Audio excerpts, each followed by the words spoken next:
You wouldn't think it was a dangerous job, delivering the mail.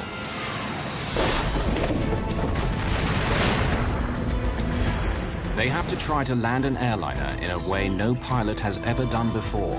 We've lost all hydraulics. All the controls are dead. They've become passengers in their own plane, and somehow they have to land it. Off runway. Even at journey's end, the ordeal isn't over. Do not move! 3,000? We're not getting any oxygen. We have the terrain alarm. Even our Aero Peru 603. We are in an emergency.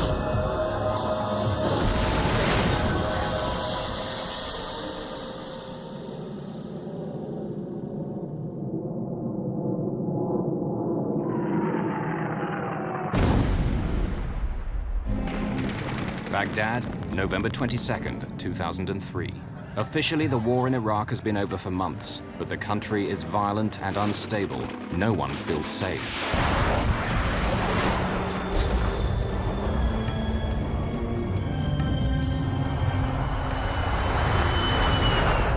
A civilian cargo plane has just taken off from the city's airport. What's that? Within seconds, the crew lose control, unable to figure out what has happened to their aircraft. We've lost all hydraulics. They struggle to master 100 tons of wide-bodied jet. Their plane is on fire. Unless they can land soon, the wing will burn up. They'll crash and die. Steady. Terrain. They're carrying too much speed. They're going so fast, they may not make the runway. No one has ever successfully done this before.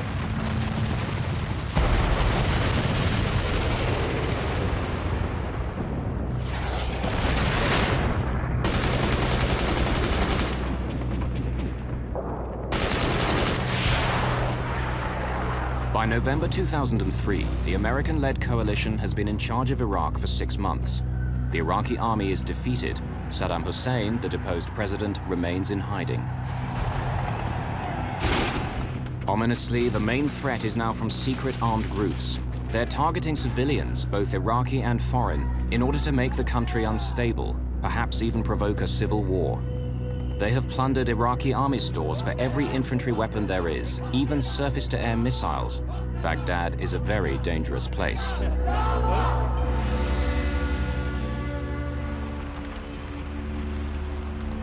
Dawn, on the outskirts of the city.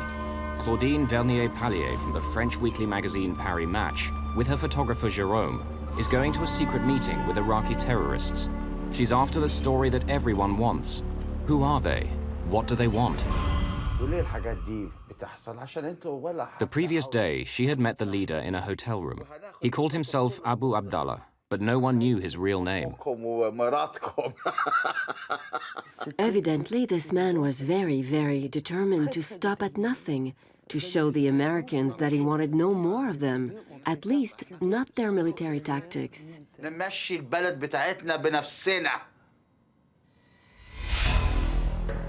Baghdad Airport, key to the US presence in Iraq. Military planes fly in daily to supply the troops and to help rebuild the shattered country. Because of the threat from Iraqi terrorists, the US has established a security zone around the airport, patrolled by Apache helicopters. On the tarmac today is one of the few civilian aircraft to use the airport, an Airbus A300, belonging to the courier firm DHL. They have won the contract to carry the soldiers' mail.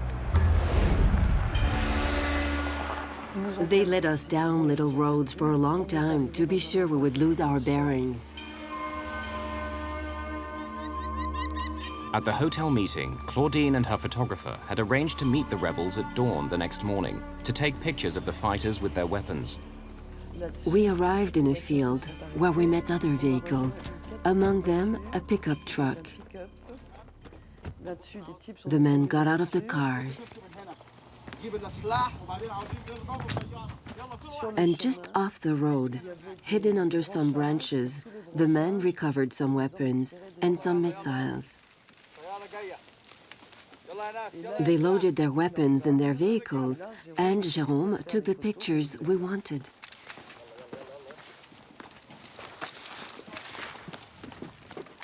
The journalists have got the story they came for, but Abu Abdallah is not finished with them yet.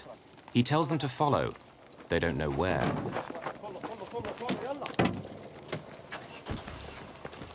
Et puis il m'a dit que maintenant ils avaient l'intention de tirer. Ça allait être une... And he told me that a new phase in his resistance actions would be to shoot missiles at planes. A few kilometers away, the DHL plane is getting ready to depart. 2 flights a day shuttle post and packages in and out of the war zone. Baghdad Tower, Oscar Data Lima Lima, Airbus A300 cargo, airplane and information Sierra, request started. The Australian Air Force is providing the air traffic control in Baghdad. Oscar Delta Lima Lima, clear to start. Before start checklist.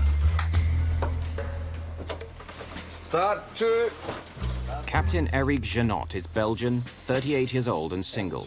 He realized his dearest ambition a year ago when he qualified to captain the Airbus A300. In 2:45.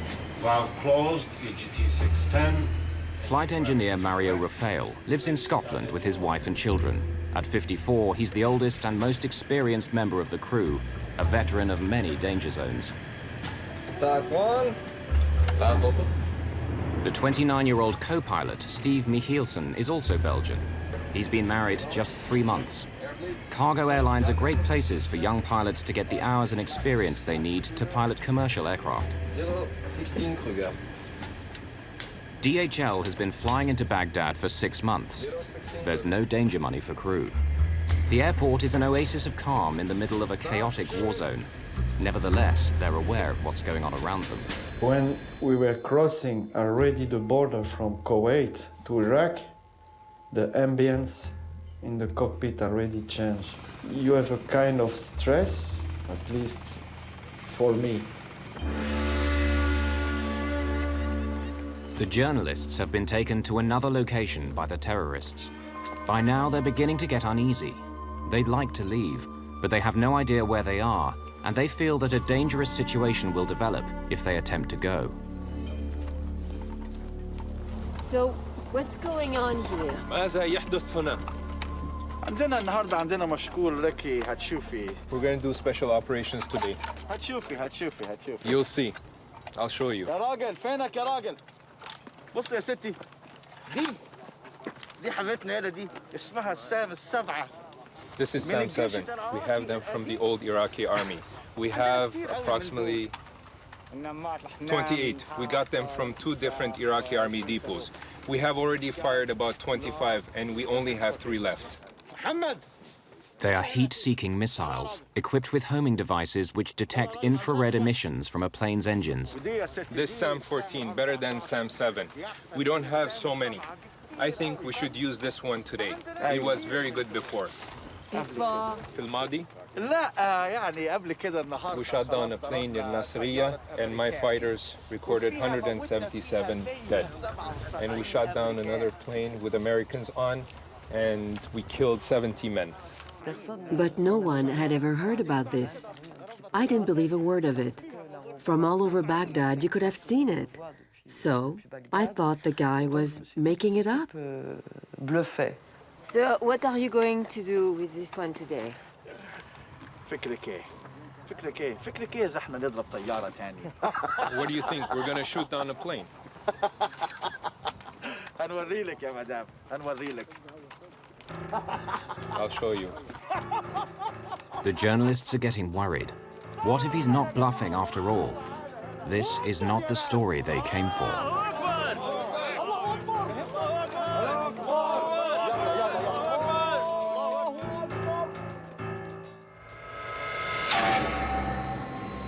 It's early in the day at Baghdad Airport. A DHL Airbus A300, carrying letters home from US soldiers, is just departing. The crew is unaware that just a few kilometers away, a terrorist group has its own plans for the aircraft. Oscar Delta Lima Lima, cleared for takeoff. Take off. The plane is a 24-year-old airliner converted to carry cargo. Its first stop will be the Persian Gulf state of Bahrain. It's a journey they make twice a day. 100 knots. V1. Rotate. V2. Positive climb. Despite the calm in the cockpit, the crew knows that below 3,000 meters, they're vulnerable to attack from the ground. So far, no plane in Iraq has been hit with a surface-to-air missile, but it's known that the terrorists now have such weapons. It's a strange ambience, it's a strange feeling. Between the time you take off and you reach 10,000 feet, you know that you are in danger. Gear up. Gear up. No lights.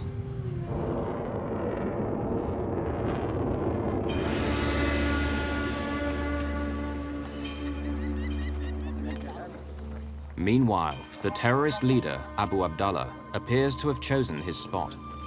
He asked us to park our cars pointing outwards so that everybody could leave in a different direction. That's when I should have realized that the bluffing was over.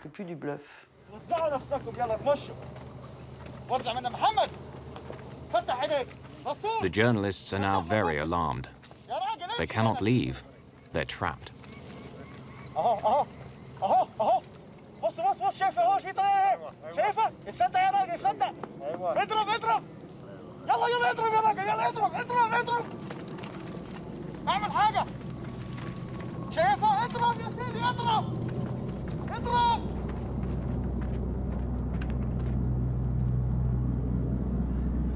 This is video shot by the terrorists themselves. They'll deliver it to the media in Baghdad the next day.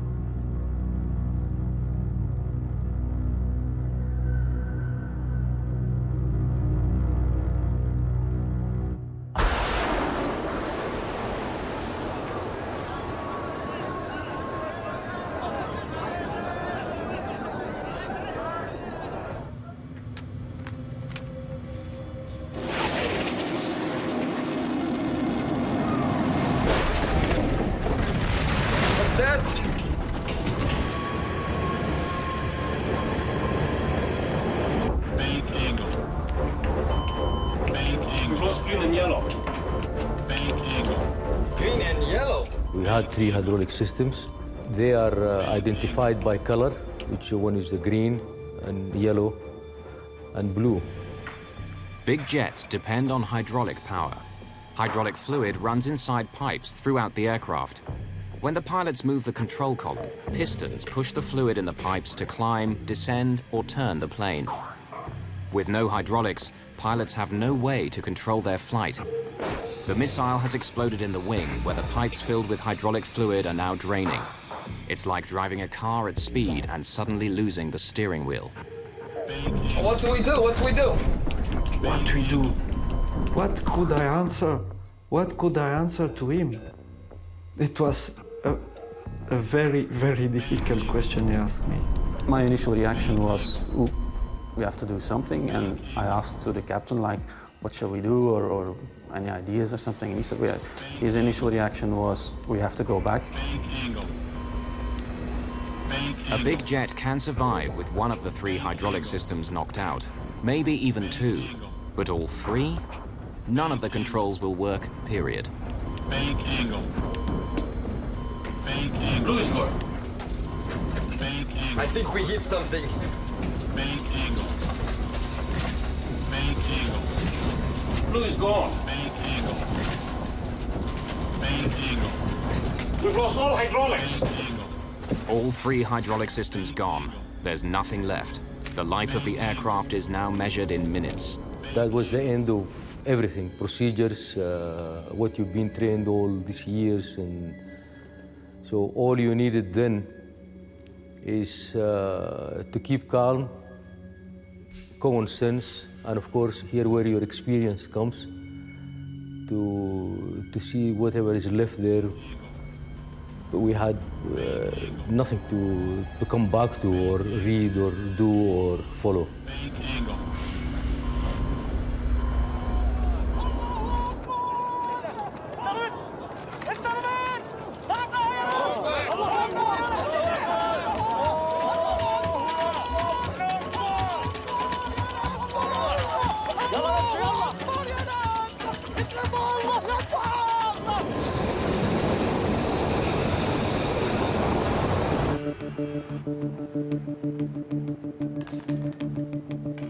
That DHL is in trouble.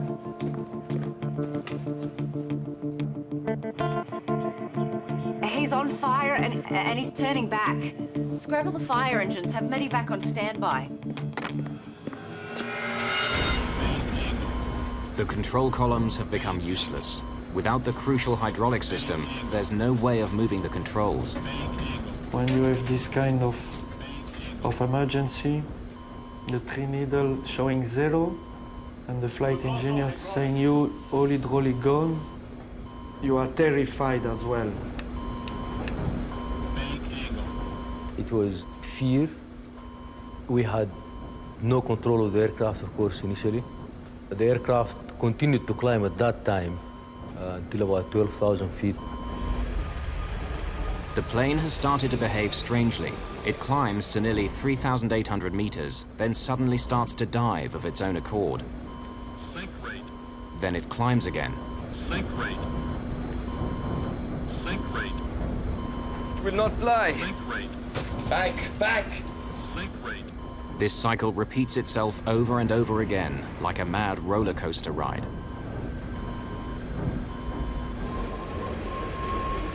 The crew can't stop the plane's wild gyrations. They're still airborne, but somehow they must regain control. And now, Eric, are you proud of yourself? You look in which mess you are. You know it was dangerous to come here. And what you will do now to get out of here. I play with controls. Reduce thrust. By moving the throttles to and fro, perhaps they can flatten out the huge dives and climbs. It's all they can think of. And then I decide to take the challenge. We have to come back. There is no training to fly a plane in this condition.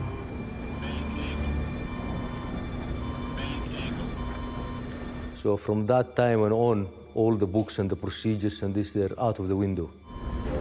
We have engines. We can use the thrust. All they have left are the 2 engines, which are undamaged. But how do you fly and land a plane with engines alone? No airliner has ever done it.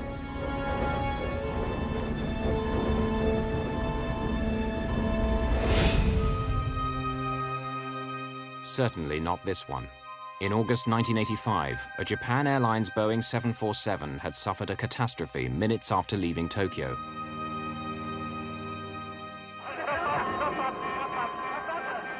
The bulkhead at the back of the cabin burst open. The force of the rushing air blew off most of the tail fin and cut all the hydraulic lines. Without hydraulic power, the pilots of the 747 were little more than passengers themselves.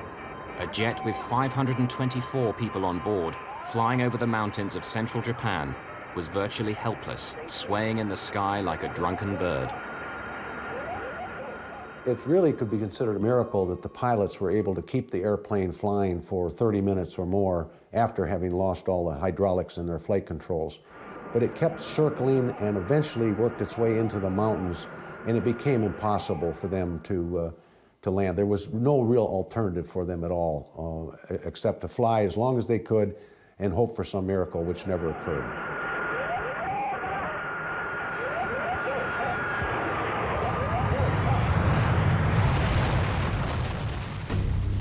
When the 747 hit a mountain, it was the worst single crash in aviation history. 520 people died. Can the DHL crew succeed where the Japanese pilots failed? The first task is to try to calm the wild plunging of the aircraft. The airplane will tend to go into what's called a phugoid in the vertical mode. It will descend, speed up, therefore pick up more lift, then it would climb, pitch up and climb. It would slow down, lose lift, and so it would go into this, and it was very difficult for the pilots to control that. They have to do it by using engine power alone, the only thing they have left. They find that if they reduce engine power, the plane's nose drops and they begin to gather speed. If they then push the throttles forward, the nose comes up and they start to climb. But they have to learn precisely when to increase and decrease power.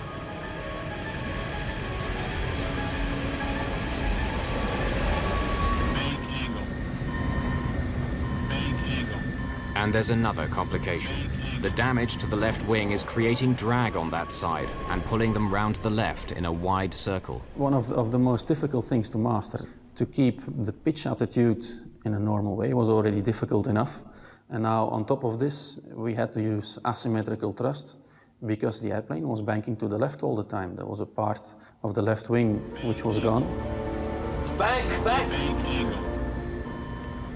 So they not only have to move the throttles back and forth to flatten out the plane's roller coaster motion, but also try to apply more power to the left engine to compensate for the damaged wing, which is causing it to lose lift.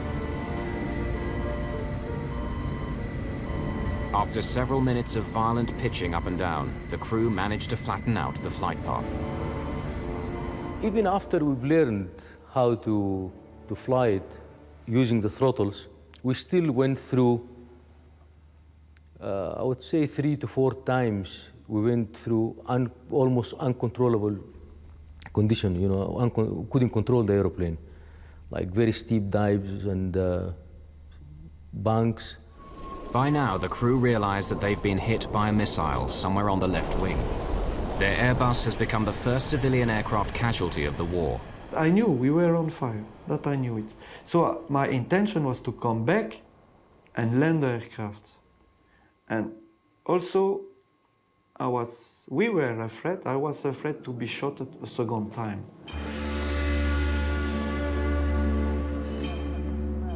Their fears are justified. The terrorist leader, Abu Abdallah, is waiting for a second chance to finish them off.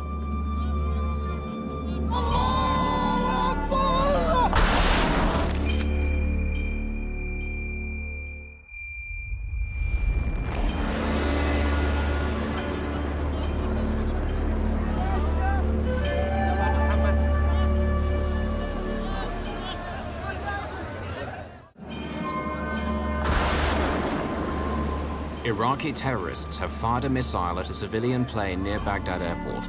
The left wing is on fire and the crew is in desperate trouble. Now the terrorists aim to finish it off. They launched a second missile that missed the plane this time. And then he told everyone, "Let's go." And we all left quickly.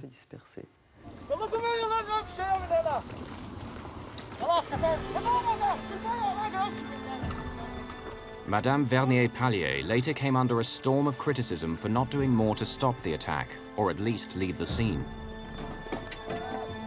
I think that any journalist in the situation we were in would have reacted exactly as we did. We have been criticized for not having said to the group leader when he told us he was going to fire on an aircraft, "No, sir, we're leaving now." On the one hand, if we had said that to him, it would have meant a bullet in the head, that's clear. And on the other hand, right up to the last minute, right up to the time when they fired the missile, I didn't think they were going to do it.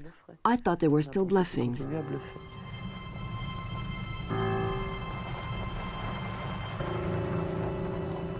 While we were trying to find our way back with our chauffeur, we saw that the plane, its left wing was on fire.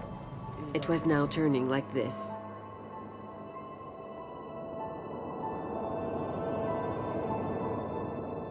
It was like in a film, it was unreal. And it was only when we could see the plane on fire that we thought of the people on board. And then we were scared. I realized the plane could crash, that it would crash. And then I started to realize, why had they done this?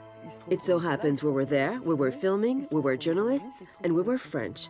So it seems evident that they had set us up. By the time we realized this, it was too late. Everything had gone too fast.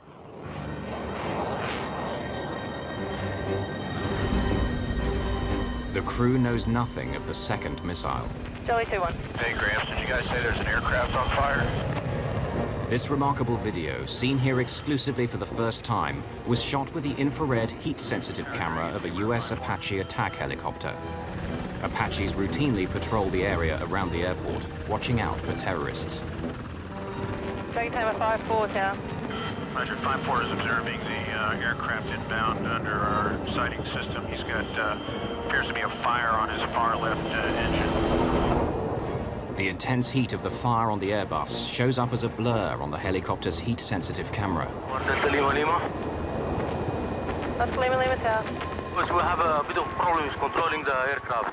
There was a helicopter flying, and he could see that the fire was not from the engine, but it was from the left wing. So it gave Mario the opportunity to ask the tower again if they could still see some flames or smoke coming from the airplane.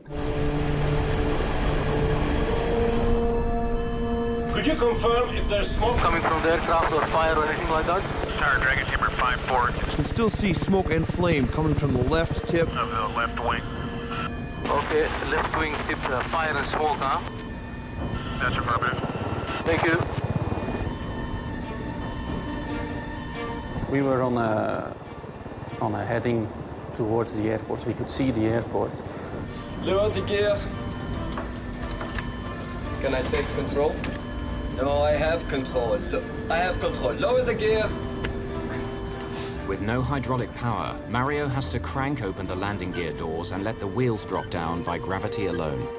The captain said, in fact, we have to land, and he called for the gear down, which is quite a normal thing to go and land.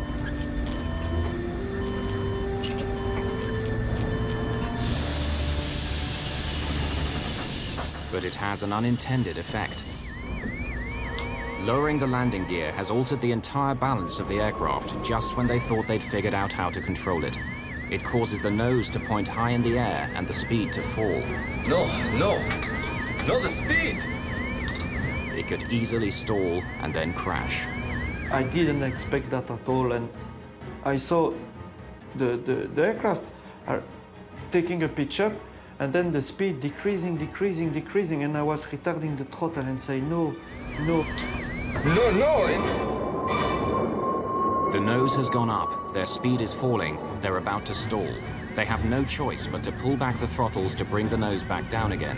They're nearly at stall speed. That would have been the end of it. We would have fallen out of the sky. You have visual on this guy? No, I'm looking right in he's way out there. Yeah. That's gut-wrenching, man. They're up there doing everything they can.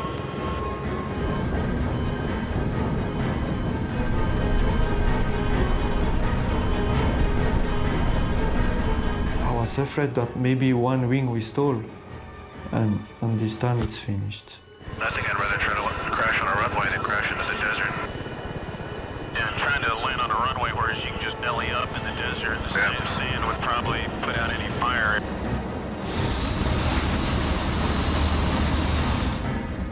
Cautiously, they managed to coax a bit more speed from the engines. Lowering the gear brought them to the brink of disaster, but now the plane is easier to control. The airplane miraculously became more stable afterwards. That's one of the first factors which proves how lucky we were that day.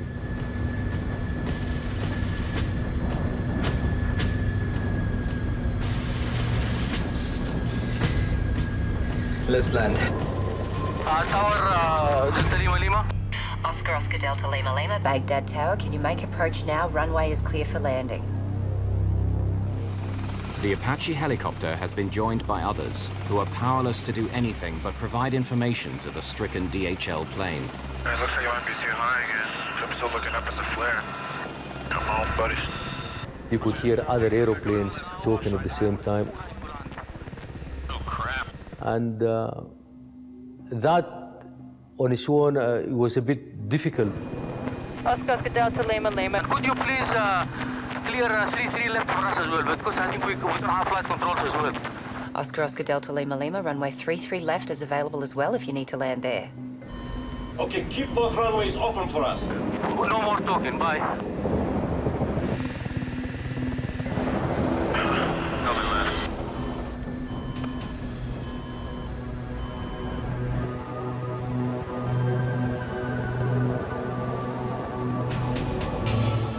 Did you know Tank 1 Alpha is empty? Fuel has been steadily streaming out of the tanks in the left wing. Now one of them is empty. Back. Bank angle. Yes, got it. Bank angle. He's strong. Left wing coming up. Against all the odds, they've made it back to the airport. An incredible feat of flying. They begin making preparations to land. Which runway? We use 33 right, I think. Lima. Oscar Lima Lima, go ahead.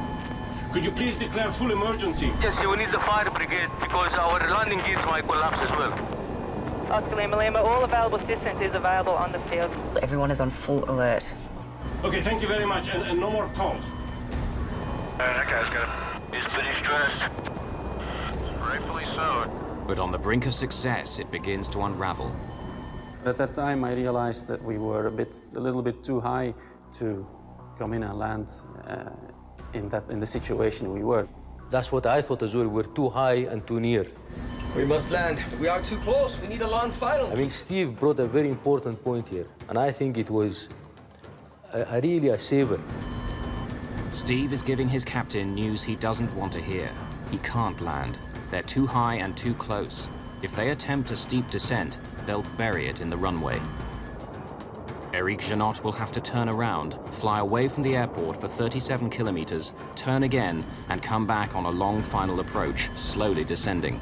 If we haven't done this 20 miles, we would have been circling there forever until we dropped to the sky or the wing. You can't make it, it's impossible. Keep the speed up, keep the speed up. I try, I will do the best I can. And then I realized they were right. We have to go on long final. But for the last 13 minutes, the wing has been on fire. Do they have enough time? 20 miles final. Okay. He looks like he's still pretty high. You got that sight now? He's still got a long way to go, though. Yeah. Well, looks like he's turning like an extremely extended final. Yeah. And I don't think I can make it in. Time is running out. The fire is eating up the left wing. They're still heading away from the airport. Then they have to turn and make a 37-kilometer approach. Can they land before the wing fails?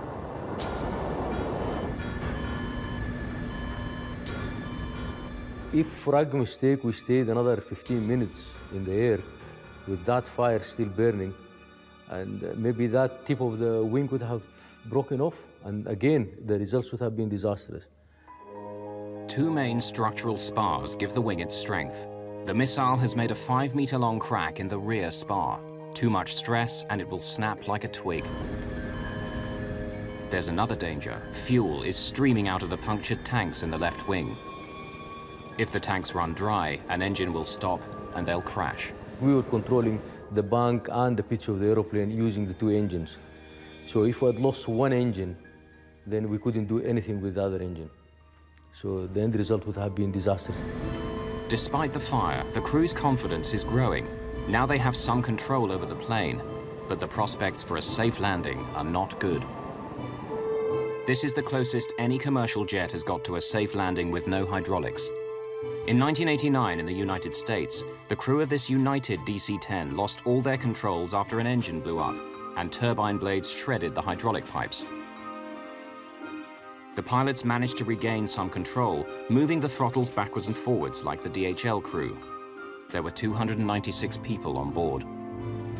But at the last minute, as they approached the small provincial airport of Sioux City in Iowa, disaster.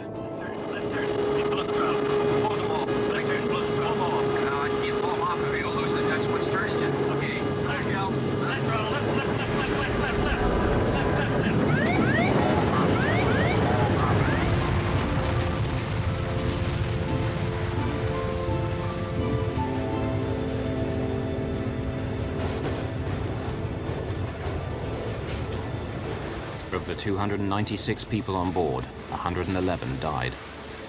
So within 4 years, 2 major airliners had crashed because a loss of hydraulics had crippled the planes, killing 631 people. In its investigation report on the Sioux City disaster, the US National Transportation Safety Board asked for urgent research to find ways of controlling big jets that had lost their hydraulics. But over Baghdad, 14 years later, the DHL crew only have their wits to help them as they try to land. I remember the story of the DC-10 of Sioux City, that it has been done before. The only control we still have on the aircraft in the cockpit was the engine. Nothing else.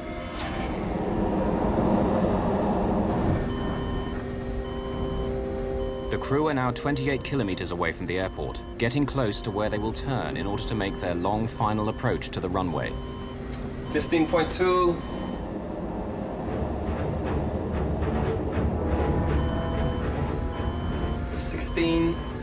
Now we turn right. Not yet. This is where experience counts now, and you have to rely on what you know. We were pretty sure that we were going to be able to make it to the airport, but we were absolutely not sure that we were going to be able to make it to the runway. 16.5. Now we turn. 17 miles. Now we turn. The only way they can turn is by applying more power to the left engine to make them go right and vice versa. They're swinging round to the right, trying to keep the plane steady and descend all at the same time, using nothing but the engines. Airport at 340, come right. Now 320.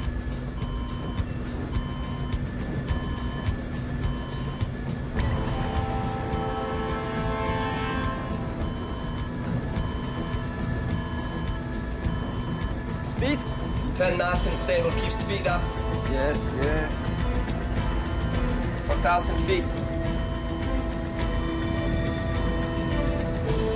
3,500 feet. 3,200 feet. You turn on the heading. Against all their instincts, they'll have to keep the speed up on landing or the nose will drop and they'll crash. They should be landing at around 300 kilometers per hour, but they're coming in 100 kilometers per hour faster. No one knows if the landing gear will take the strain.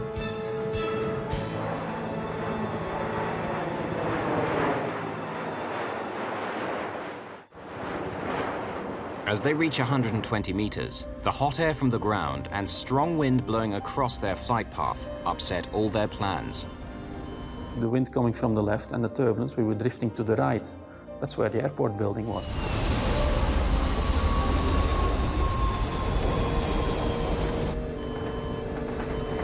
It's bumpy. As the plane approaches the runway, the nose is pointing dangerously low and the left wing is dropping. Sink rate. Come on, buddy. They're carrying too much speed. They could overrun the runway.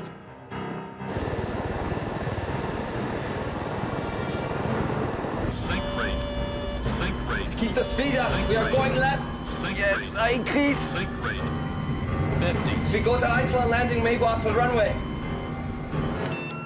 They are landing 3-3 left. Fire trucks on standby, medevac on standby.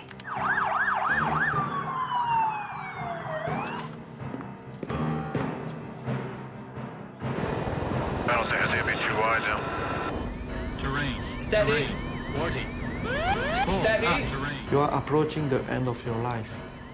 You realize it. Terrain. Full. Terrain. Come on, buddy. 30. Mike, Terrain. okay. Full. Terrain. 20.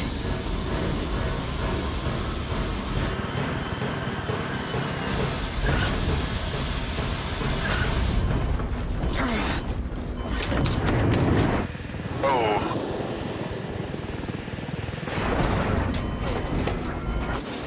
It looks like one of his gear collapsed.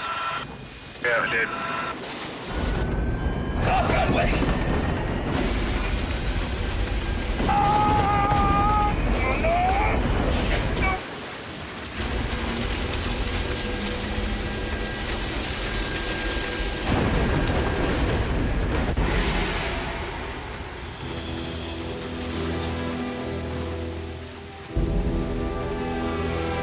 He's in the dirt. Dirt, or did he just come off the runway? That's what's left of him.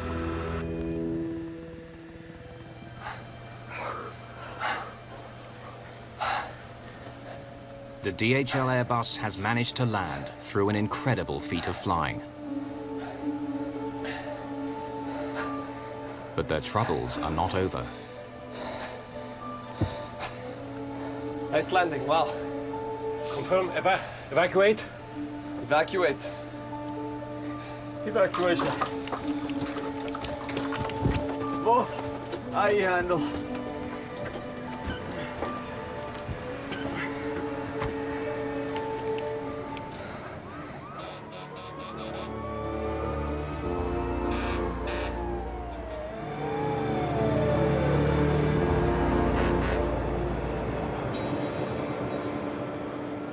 final irony.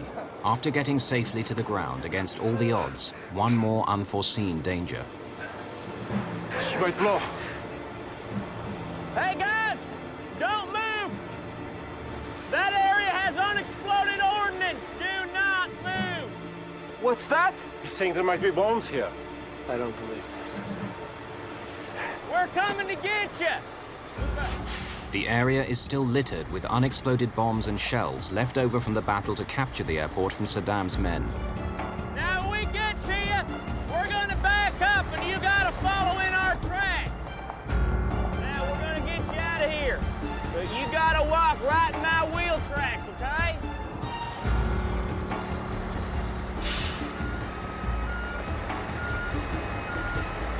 Keep coming. Keep coming, it's not much further now.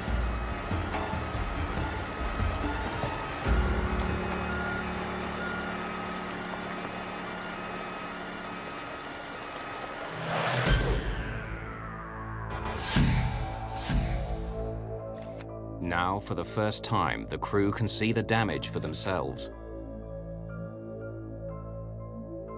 They've survived the unsurvivable. No crew has ever successfully landed such a badly damaged airliner.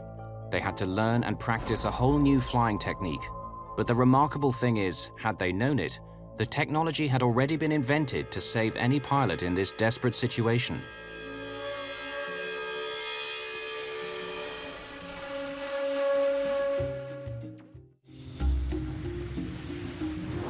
The DHL pilots have managed to fly and land a plane without any flying controls. It's the first time it's happened. Two earlier occasions, near Tokyo and Sioux City, Iowa, ended with the loss of over 600 lives. In 1989, NASA began to investigate ways to land crippled aircraft using only throttle controls. Engineers and pilots came up with software that could cope with total hydraulic failure. It's called PCA, for Propulsion Controlled Aircraft. The PCA concept is simple. Pilots tell the aircraft's flight management computer what they want to do, turn, climb, descend. But instead of sending those commands down hydraulic lines to the control surfaces, the computer orders the engines alone to do it. To test this software, this MD-11 aircraft is landing with no hydraulics and using engine thrust alone. The pilot is not moving the throttles. The PCA software is doing it all for him. Though none of the plane's normal controls were used, the MD-11's landing was not only survivable, but very similar to a normal landing. I believe that the DHL incident has revived interest in propulsion-controlled aircraft system as an augment to perhaps the systems that we have in today's aircraft that would certainly mitigate the damage that could have been done to this aircraft, and certainly could mitigate the damage done to an aircraft carrying 500 to 600 people. One of the enthusiasts for the PCA system is Captain Denny Fitch, one of the pilots who survived the Sioux City DC-10 crash. This is just absolutely an amazing piece of equipment, what they have done and what they have achieved, and the success ratio that we have, the survivability that we now have with modern aircraft completely controlled in hydraulics. To have this occur again and have this aboard the aircraft is a very warm feeling as a pilot. Blue is gone. We've lost all hydraulics. America's Federal Aviation Administration conducted research into PCA, but soon abandoned it. It says the risk of losing all hydraulics is too low to make systems like PCA worthwhile. The FAA's conclusion after their studies was that these events are so rare as to not require the mandate of an additional system.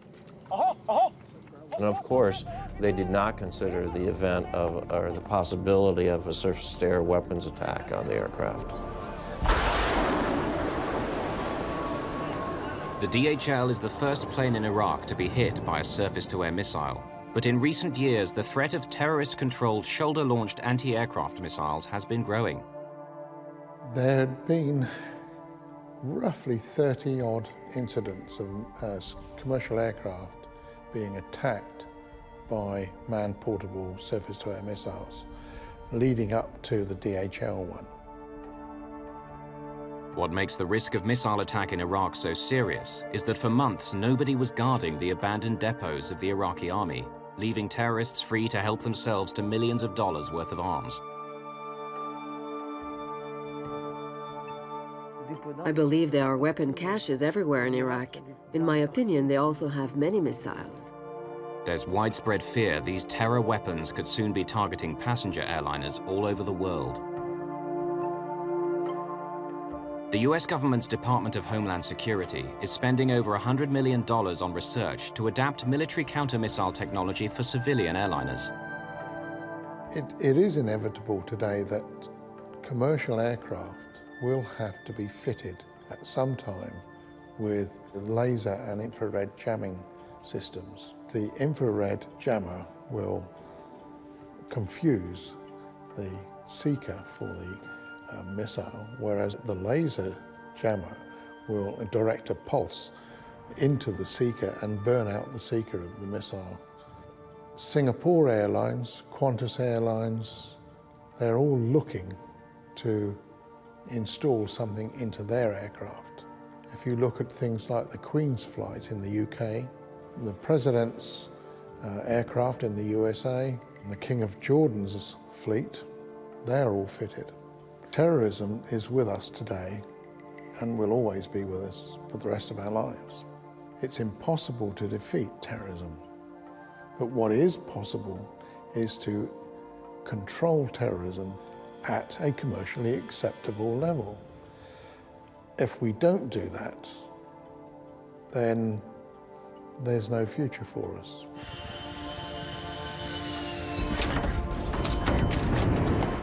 But miraculously, without any of this equipment, the DHL crew had brought their plane to a successful landing. It's the only confirmed occasion in history when a missile has exploded on a large civilian airliner, which has then landed without crashing.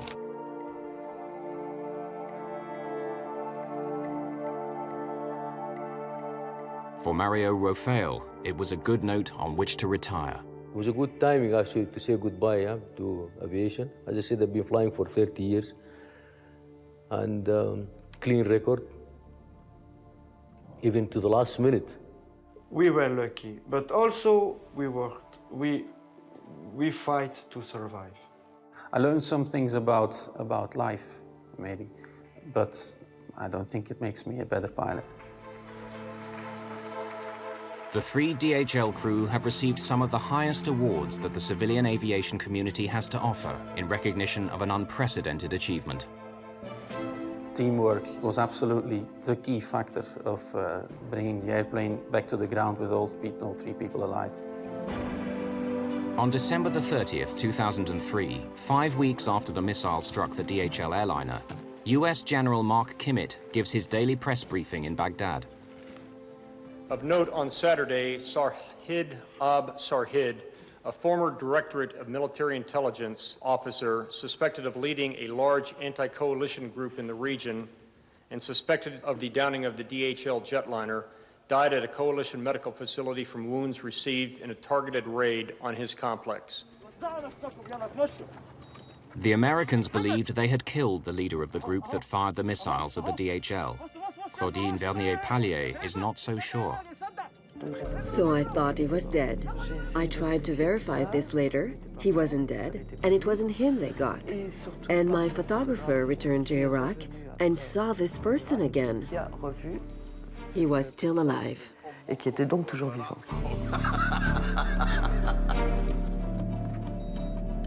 In the fog of war, no one can say for sure whether the man who called himself Abu Abdallah is still alive.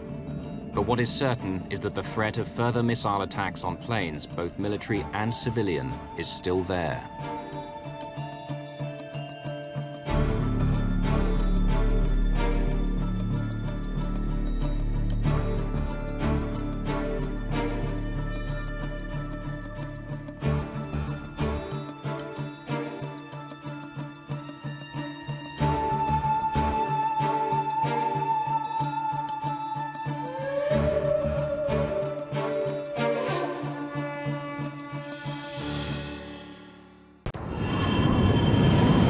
US 737 is in trouble. The pilots blinded by rain. In the cabin, government officials and influential businessmen.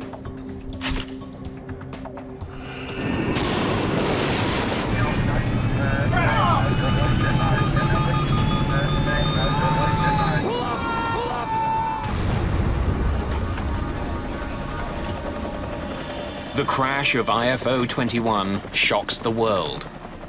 Did a final act of war bring the plane down? The White House demands answers. This was no ordinary flight, but a military jet carrying American politicians. When the investigation is over, the Air Force itself is held responsible.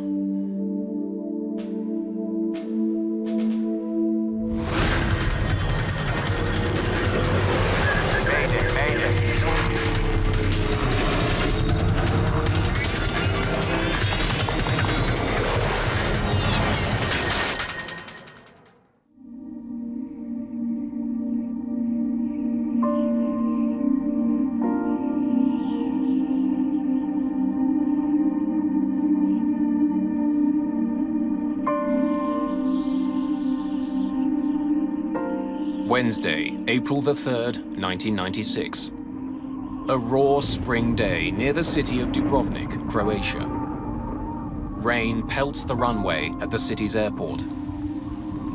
A small group of diplomats hurry through the storm, trying to keep dry.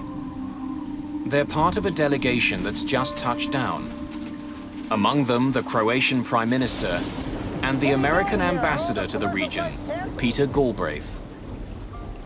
The flight into Dubrovnik was a scary flight. We couldn't see anything at all. At that point, I'd been ambassador to Croatia for nearly 3 years, and I'd done a lot of shuttle diplomacy, and it certainly was one of the most uncomfortable. The weather that made Galbraith's landing so bad isn't letting up. In fact, commercial flights into Dubrovnik have been cancelled. But the ambassador and the others aren't waiting for a commercial flight. They're here to greet IFO-21, a US Air Force jet on a delicate mission. The plane is a specially designed 737. The Air Force has a small fleet of these jets to transport high-profile guests around the world. The cabin has everything needed to do business and politics 10,000 meters in the sky. Today, the cabin is filled with what the military call DVs, Distinguished Visitors. This group is led by United States Secretary of Commerce, Ron Brown.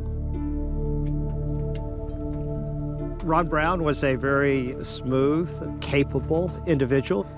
He was a Washington insider. And he had all the skills that go with that. Brown is a star in the Democratic Party. I obviously will do everything that is possible. He played an important role in getting Bill Clinton elected president. Under Clinton, Brown was appointed the first African-American Commerce Secretary in the country's history. The United States companies that are here today are eager to engage in dialogue with government and business leaders, and more importantly, to do business. Today, that job has taken Brown to one of the most troubled areas in the world.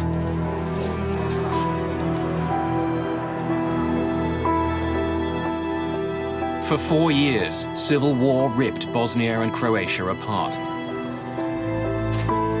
But just a few months ago, an uneasy peace began. As Commerce Secretary, Brown is helping to rebuild the local economy. Ambassador thinks we should. The philosophy behind it was that the peace would not be durable unless there was economic progress in the region, that was really critical to the peace. Brown's 3-day tour started that morning in Tuzla, Bosnia, where the group toured an electrical plant and ate hamburgers with American troops stationed there. Being a former Army man myself, I know what being away from home is like, so we thought we would bring a little bit of home to you. The final stop on today's tour is the ancient coastal city of Dubrovnik. Before the war, it was a vital part of the country's tourism industry. It was my idea that Ron Brown should go to Dubrovnik. The Croatians were very eager to get the word out that Dubrovnik was still standing and that it was still a tourist destination. So I thought it would be very useful to have Ron Brown and the delegation go there. But on this damp day, Dubrovnik is not at its best, or even visible. Fog presses down from the sky, obscuring the city and the beautiful Adriatic coast. To the north of Dubrovnik flies IFO-21. Its pilot is Captain Ashley J. Davis. His colleagues call him AJ.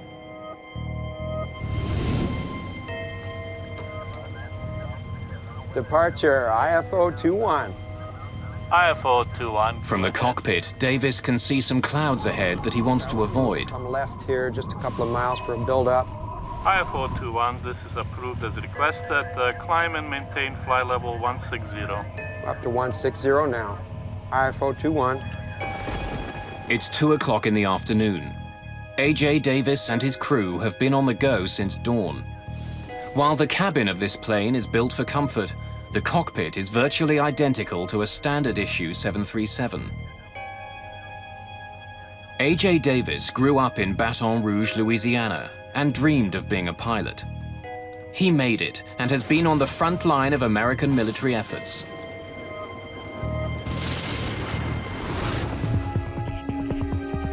In the past, he flew mid-air refuelers high above the Persian Gulf. But now he pilots diplomats and other officials from around the world. It means a lot of traveling and a lot of time away from his wife and 2 children at Ramstein, an American base in Germany.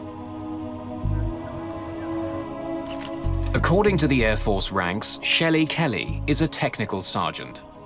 Today on IFO-21, her main job is to make sure the passengers have everything they need.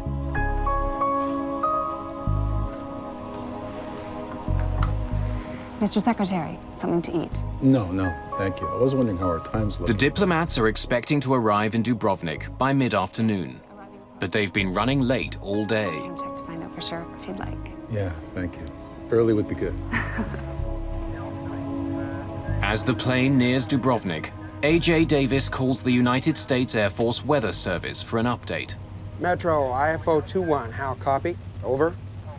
IFO-21, copy loud and clear. Weather for Lima Delta uniform as follows. Rain.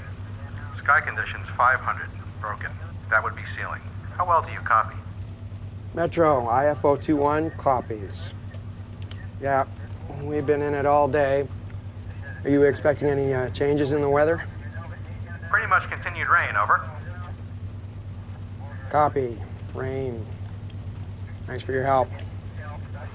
So, let's see the sights of Dubrovnik.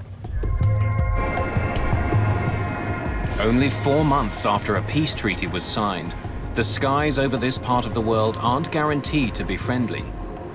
Planes are still required to fly in certain highly restricted lanes. While he's aware that there are flight restrictions, Davis has never flown in this part of the world before. As he nears the Croatian border, he gets an unexpected warning. IFO-21, this is Magic 5-1. Magic is the call sign for the peacekeeping airborne early warning aircraft that watches air corridors like a traffic cop. Be advised, you're leaving an approved corridor. Please reroute immediately. Davis isn't off course. He's flying the exact route he had planned.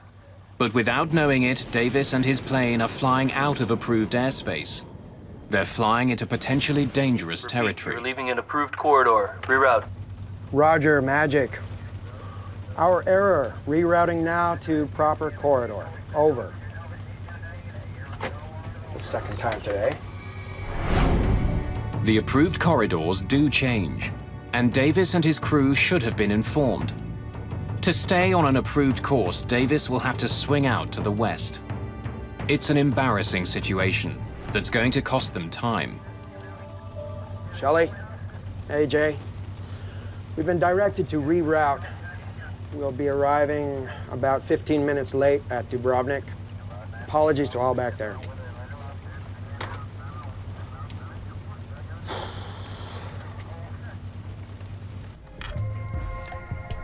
Ladies and gentlemen, could I have your attention, please?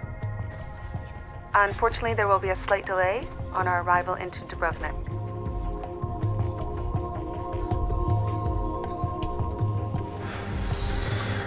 DVs aren't going to be happy at all.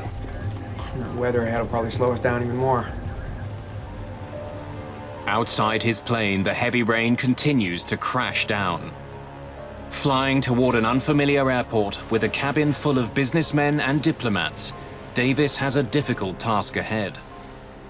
What happens to this plane and its passengers over the next several hours will capture the attention of the world.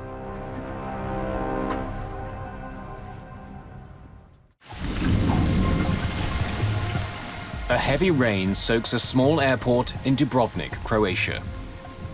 Headed towards it is a US Air Force 737 carrying 35 people on a trade mission. Leading the delegation, US Secretary of Commerce Ron Brown. We'll see which path Ambassador thinks we should follow. Dubrovnik approach, IFO 21, level 100. Dubrovnik approach, good afternoon. Maintain 10,000 feet for beacon approach. Runway 12. Okay, descending to 10,000 feet, IFO 21. The weather is so bad today that commercial flights have been cancelled. As they approach the airport, the rain isn't letting up.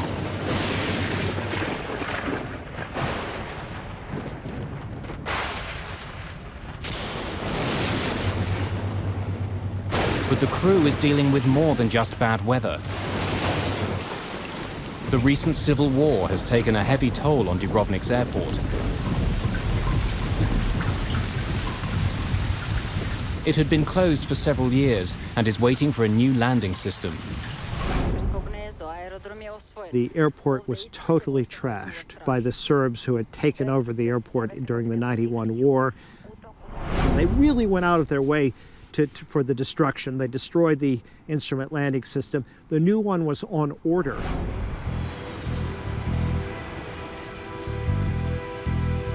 Around the world, airports use sophisticated technology to help planes take off and land. Doppler radar warns of incoming storms. Glide slopes help pilots stay on course to land.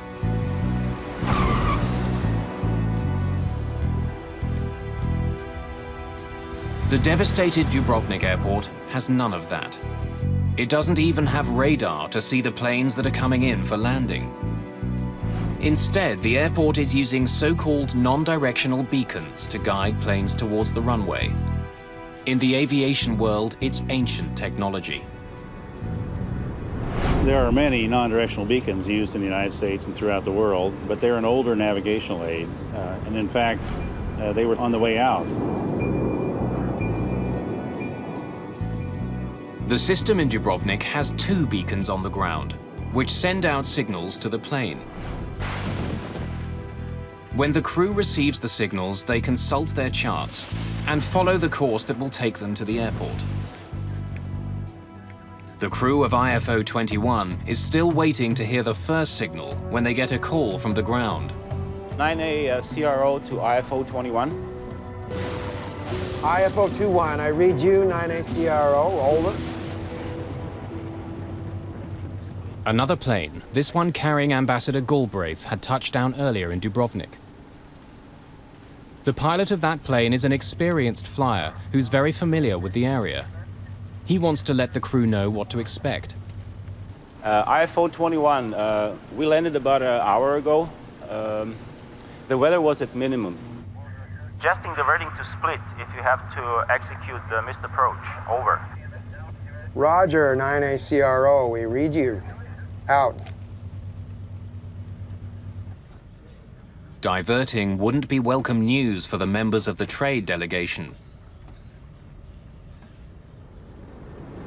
The pressures to get the passengers to scheduled news conferences and other activities were probably pretty high.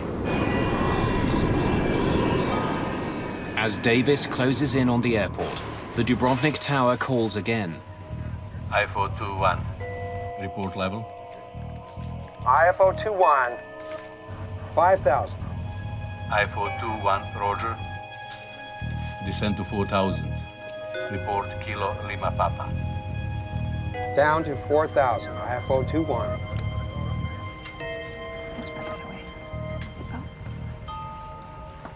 Sir. Thank you. Flying above the storm, the crew finally hears the radio signal from the first beacon. AH, at Kilo Lima Papa, we're tracking outbound at 119 degrees. 119 confirmed.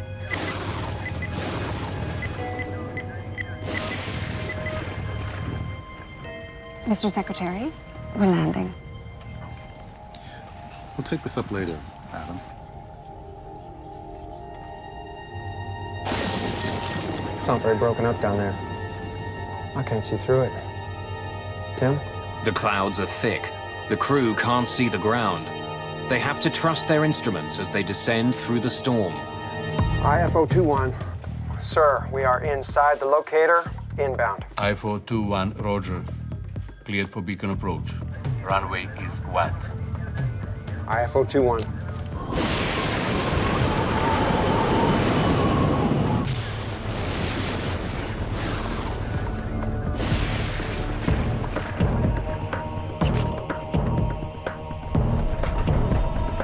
A.J. Davis flies blind through heavy rain and cloud cover. He expects to see the airport any second.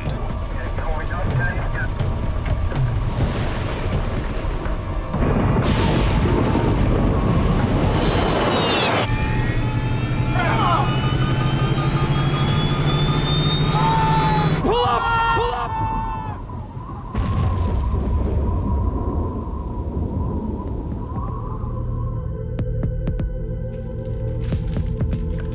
IFO 21, do you read? Just before 3 o'clock in the afternoon, Dubrovnik Tower loses all contact with IFO 21. IFO 21, Dubrovnik approach, do you read? IFO 21, do you read? Without approach radar to track the plane, controllers have no idea where it is. Perhaps the plane has diverted to another airport. IFO 21, do you read? But as the minutes stretch on with no word from the American plane, local controllers are taking no chances. Initiate emergency procures. Near the end of our shift, we heard about the possibility of a missing plane. We didn't know who was on the plane. We had no details about the flight. For situations like this, there is a certain procedure, and we just waited for more information. Peter Galbraith is waiting at the airport with Croatia's Prime Minister.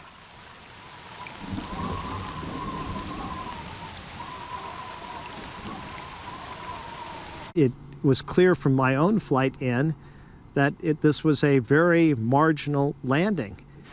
I did not expect them to attempt the landing in Dubrovnik.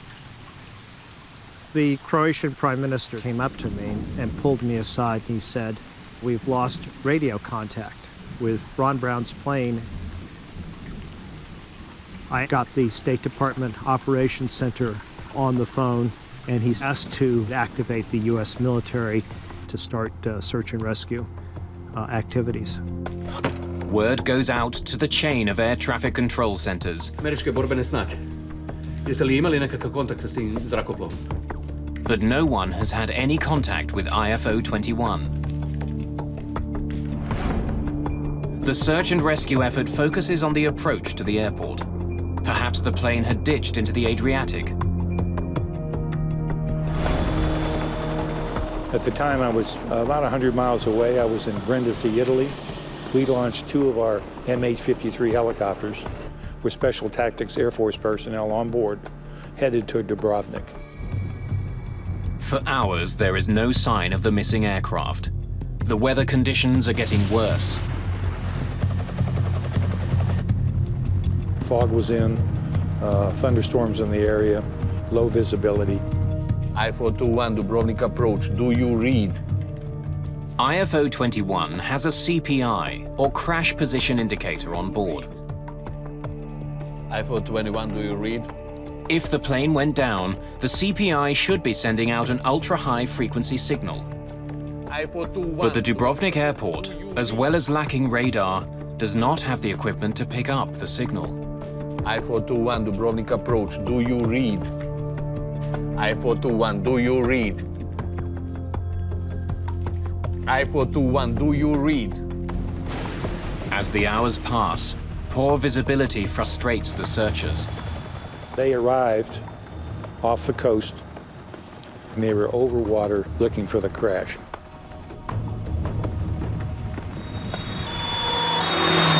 Hours after the plane disappears, police respond to a tip.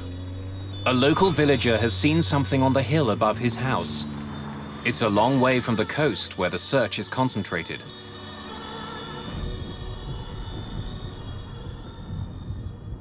We went up with 2 vehicles to check the mountains. The weather was extremely horrible. Strong rain and thick fog. So we went on foot for about an hour up that mountain. Then we came close. It's almost 7:30 at night, 4.5 hours after the crew called for clearance to land. The crash of IFO 21 is finally confirmed.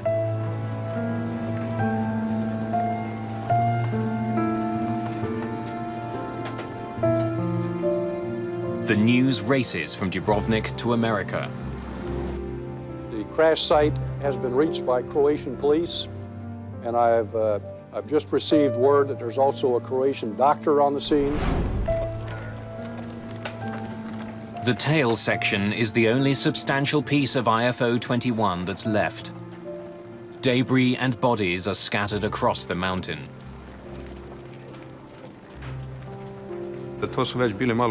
These were hard moments as we were walking over the boulders, not knowing if we're going to step on someone's body.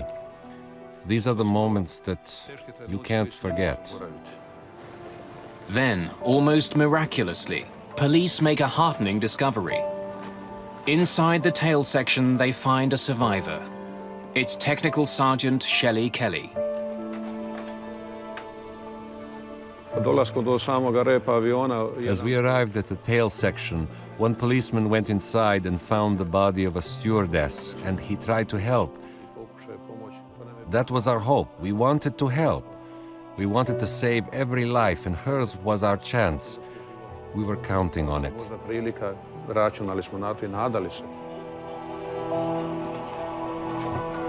In the darkness, they realize that Kelly needs immediate medical attention if she's going to survive. When I realized that there was no one to help, I radioed the police central station in Dubrovnik and got them the location of the crash site. By then, it was completely dark.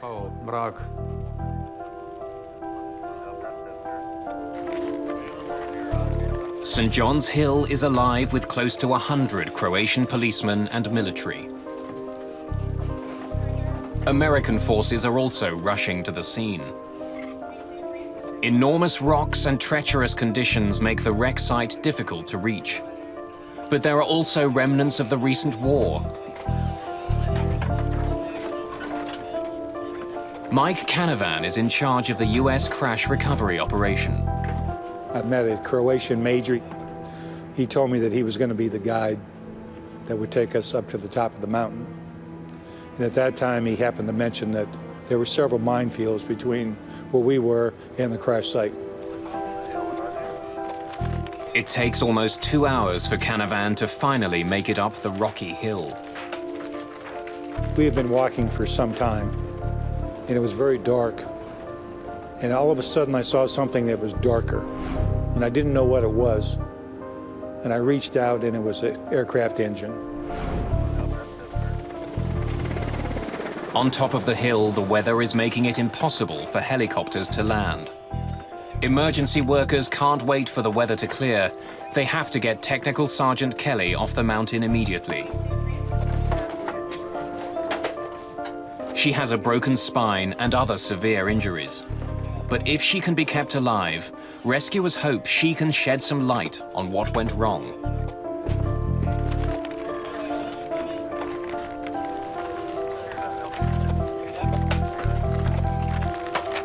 With Kelly off the mountain, the search for other survivors continues.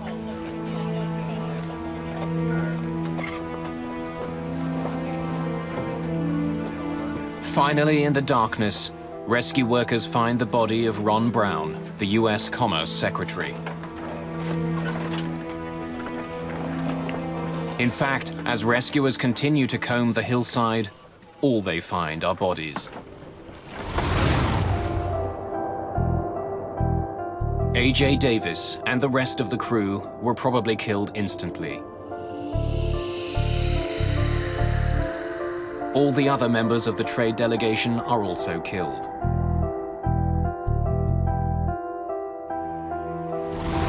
As dozens of emergency workers continue their grim search, a call comes from Dubrovnik. Technical Sergeant Shelley Kelly is pronounced dead in the ambulance en route to hospital. No one has survived the crash of IFO 21. A grim spring rain hammers down on the mountains of Croatia. Near the Dubrovnik airport, a 737 has crashed. The jet was an American Air Force's plane on a trade mission through the region. Police and members of the military have searched for survivors, but all 35 people who were on the flight are now dead.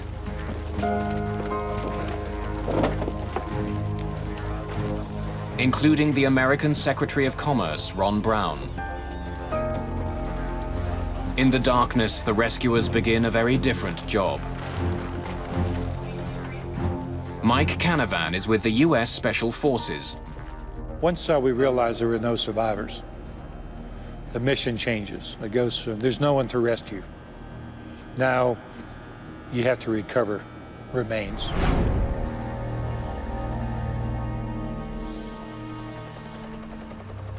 By dawn, the weather has improved. Peter Galbraith gets his first glimpse of the crash site.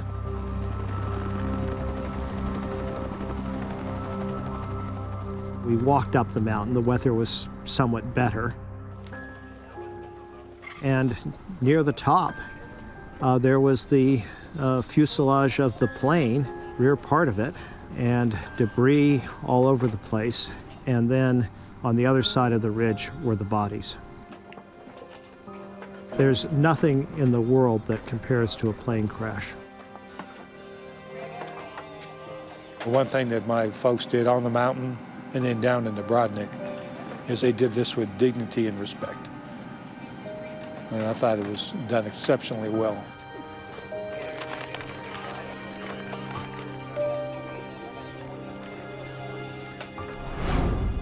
Ladies and gentlemen, the Vice President and the First Lady and the members of Cabinet and I wanted to come here to be with the employees of the Commerce Department at this very difficult hour. Hillary and I have just come from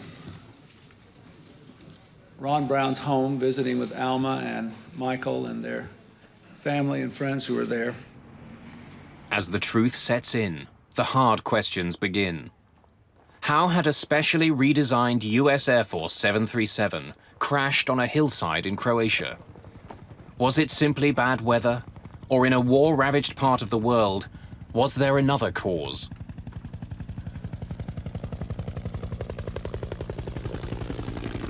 Purpose of the accident investigation team, I can guarantee you that they will be extremely thorough in their analysis in trying to determine the causes of this accident. Because of the high-profile nature of the passengers, rumors begin swirling immediately. Howard Swansea is one of dozens of experts assigned to the team. In every accident, there's always a lot of speculation. In this particular case, you had a high-ranking U.S. government official. And so by the time we had even got to the crash site, there was just quite a bit of media attention around it. There were fragments, pieces of aircraft miles away from the wreckage. So my idea was to get as much information or collect as much artifacts or physical evidence as I could. Right from the start, the investigation team is at a disadvantage. They discover that there's no cockpit voice recorder or flight data recorder on the plane. What's standard for passenger jets is not required in the Air Force. I had assumed that the Air Force and these VIP flights had higher safety standards than commercial flights. And so I was really shocked to learn that the standards were generally lower than those for commercial aviation. Without the standard tools, investigators can't afford to overlook anything. The wreck is almost 3 kilometers from the airport. How did a trained crew get so far off course?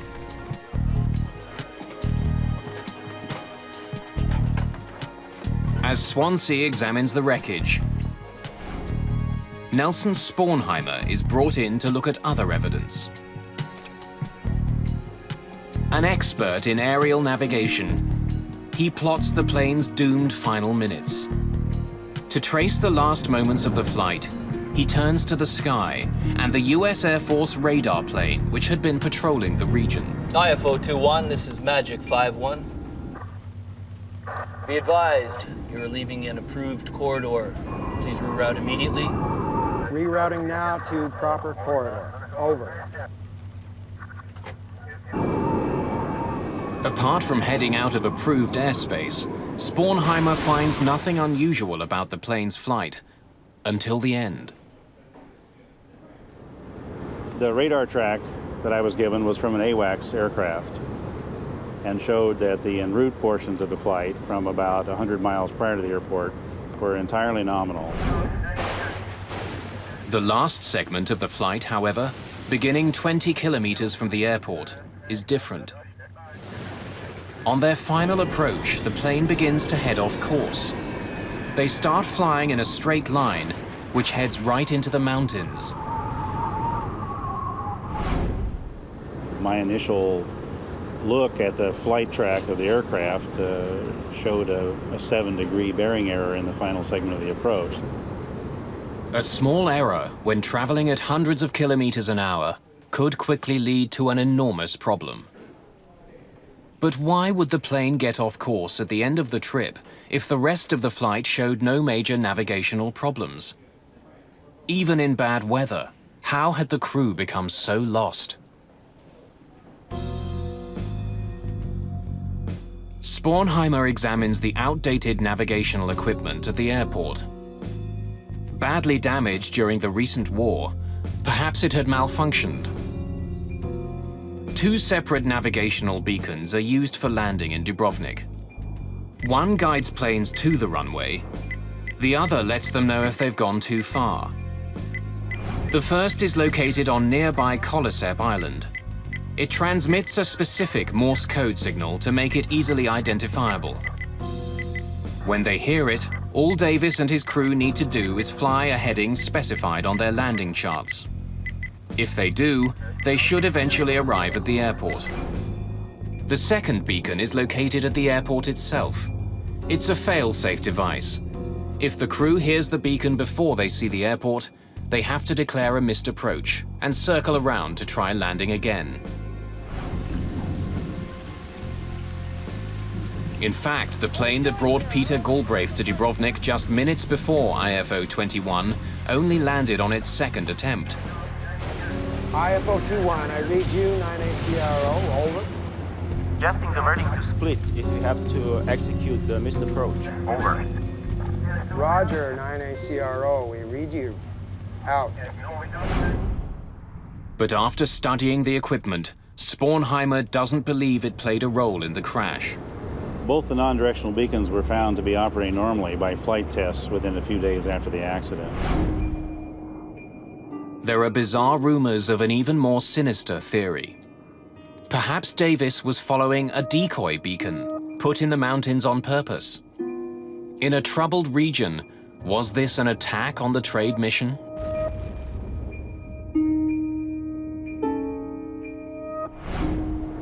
To get a signal that is strong enough to be heard, you have to have a very large ground system, which is difficult to establish in rocky, sandy soil.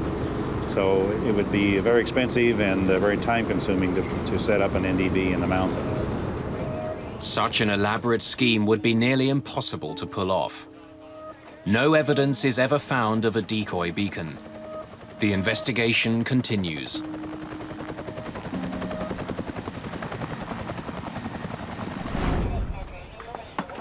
In the wreckage of the Air Force flight, investigators discover an important piece of the puzzle. The plane's ADF, or automatic direction finder, is recovered. It appears to be working, but only one of the units had been installed on this jet. To perform a proper landing in Dubrovnik, a plane requires 2 ADFs.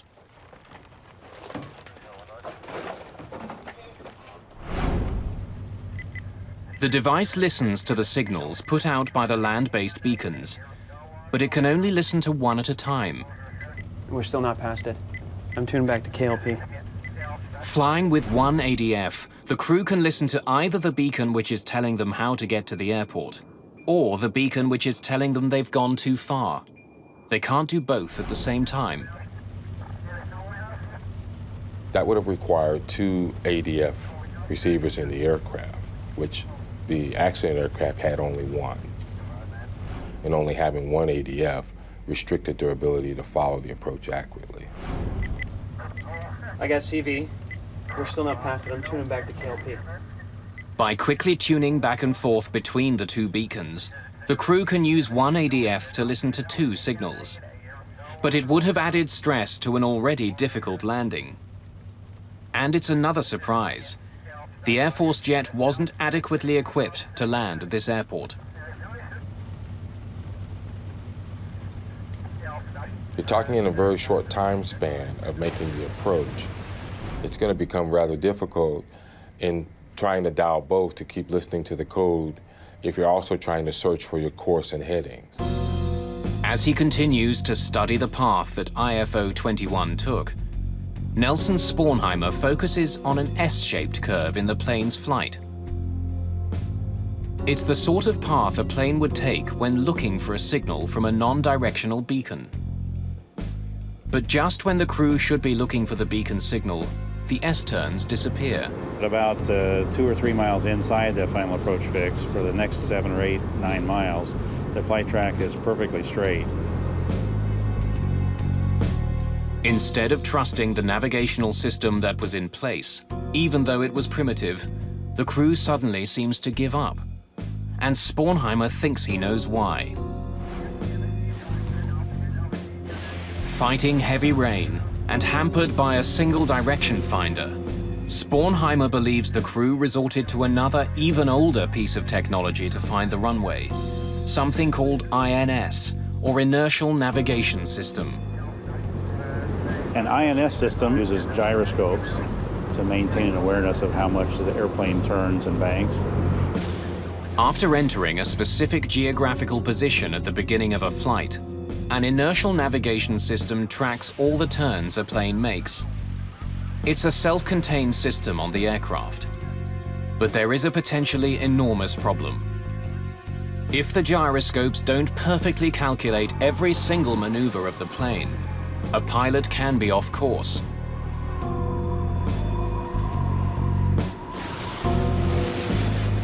It's not very broken up down there. I can't see through it. Tim? The crew might have thought that switching to this system would help them find their way.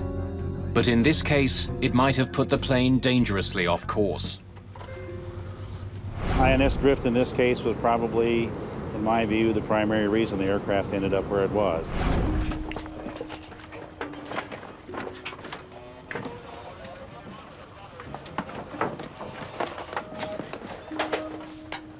Investigator Howard Swansea examines the Jeppson approach chart the crew was using as they attempted to land. Hampered by poor visibility and relying on the inertial navigation system, their charts would have been a key aid. But when he takes a closer look at it, he notices something peculiar. A key figure, the minimum descent altitude, isn't accurate. The minimum descent altitude is the height where pilots must be able to see the airport. If you can't see it at that height, you have to abort the landing. Each country has the responsibility of developing these procedures and then publishing information so that other nationalities as well as their own air crews can fly those approach procedures. Swansea discovers that the minimum descent altitude on the chart doesn't meet American aviation standards. Given the mountainous terrain, it should have been more than 2,800 feet. But the chart the crew was using said it was just over 2,100 feet. It means that the crew could have flown almost 700 feet lower than experts in the US thought was safe without having to abort the landing. Combined with the other problems the crew was dealing with, the non-standard chart sealed their fate. Struggling to find the airport, they were straining to see through the clouds, assuming they were still safely above the mountains.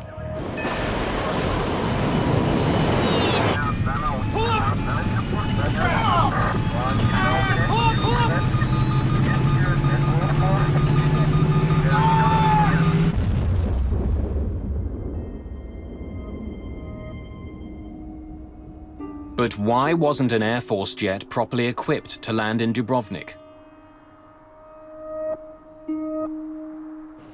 And why didn't the crew have the right landing charts that would have made even a difficult flight safer?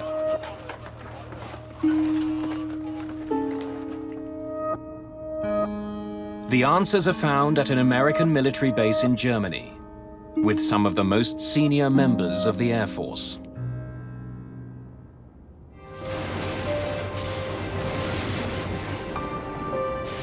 In the spring of 1996, a US Air Force jet crashed just outside the airport in Dubrovnik, Croatia.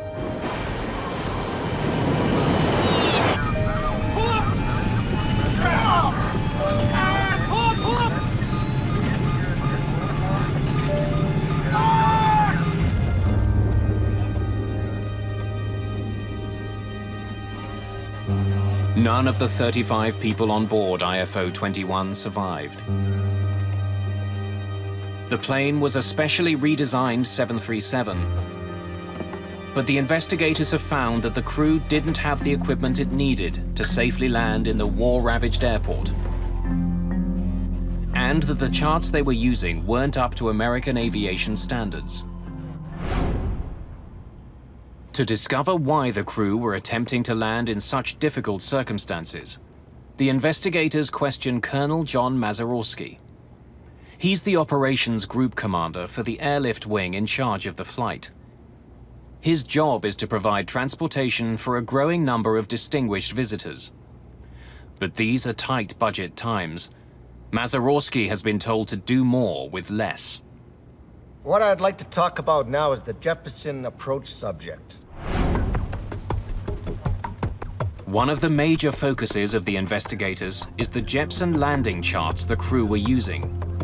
The charts, drawn up for most major airports, give crews a vast amount of information, including what to do in the case of a missed approach. But investigator Howard Swansea has already found that these charts were not up to US standards.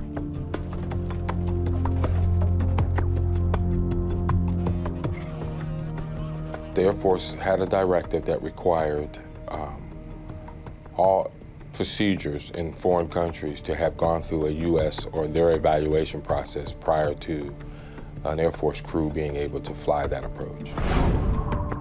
Landing at the Dubrovnik airport had not been approved. The Jeppesen landing charts that did exist for the airport had not been reviewed. It's the reason that Howard Swansea found a difference between what the charts said and what was considered safe by the Defense Department.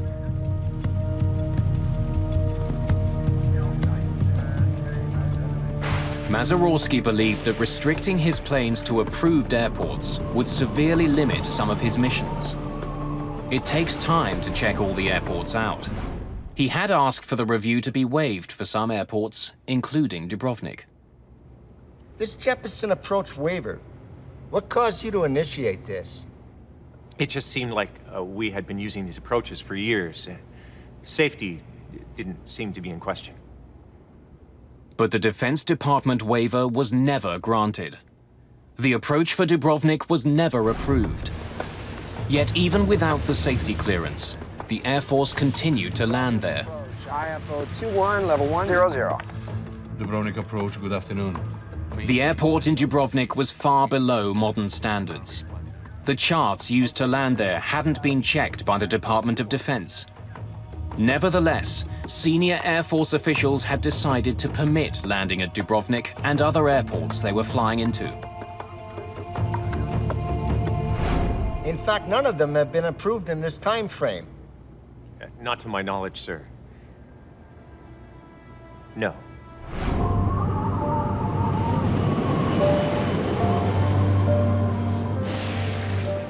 In the end, a fatal combination of factors had come together to cause the crash of IFO 21. Dubrovnik approach, IFO 21, level 100. Dubrovnik approach, good afternoon. Maintain 10,000 feet for beacon approach. Runway 12. IFO 21. The crew were fighting bad weather.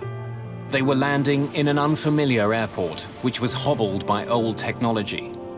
The unapproved charts made a bad situation much worse.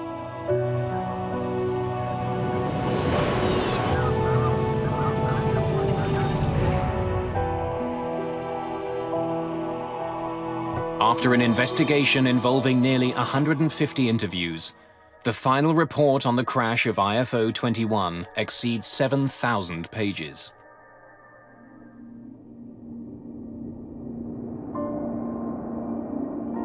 How much of the weeping we have done this last week because there were so many brilliant young people on that plane with him from different backgrounds and different racial groups. Why? Because Ron Brown could see in them the promise of a new tomorrow.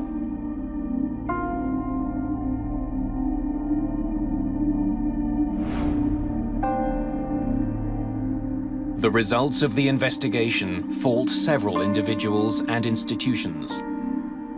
Dubrovnik Airport is singled out for an improperly designed instrument approach procedure. Today, automatic direction finders are no longer needed to land at Dubrovnik. The airport has replaced its approach equipment with the instrument landing system which was being delivered at the time of the accident. I got CV. The final report says A.J. Davis and his cockpit crew are responsible for flight errors. And, like a bullet piercing the heart of Air Force operations, leading military figures are blamed for a failure of command. In the aftermath of the report, 2 senior members of the Air Force are relieved of their posts. The Air Force severely reprimands Colonel John Mazurowski for dereliction of duty. He is demoted and eventually retires as a major. 13 other officers are also singled out for their roles in connection with the crash. The Air Force also changed the way it did business. All military aircraft were ordered to carry flight data recorders and cockpit voice recorders. No aircraft is allowed to fly into an airport without approval from the Department of Defense, not even for high-ranking diplomats. IFO 21. Sir, we are inside the locator, inbound. IFO 21, roger. Cleared for beacon approach. Runway is 12. IFO 21.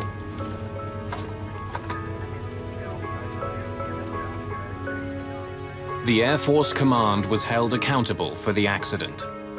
But it's the pilots, the crew, and the passengers of IFO 21 who paid the ultimate price for oversights made by the 86th Airlift Command.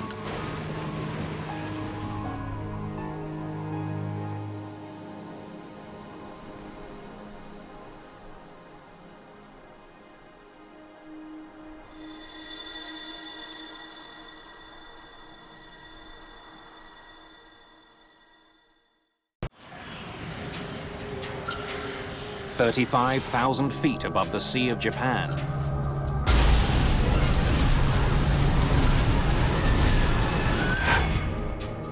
Korean Air 007, unreadable, unreadable. We're experiencing rapid decompression. Descent to 10,000. The pilots have lost control of their plane. Speed brake is coming out. A 747 with 269 people on board plunges towards the sea. Within hours, the story began circulating in Washington that the Soviets had been involved. This shocking incident escalates tension between two bitter rivals. The investigation is mired in secrecy and deception. It's up to investigators to find the answer before the crash of a passenger jet leads to an all-out war.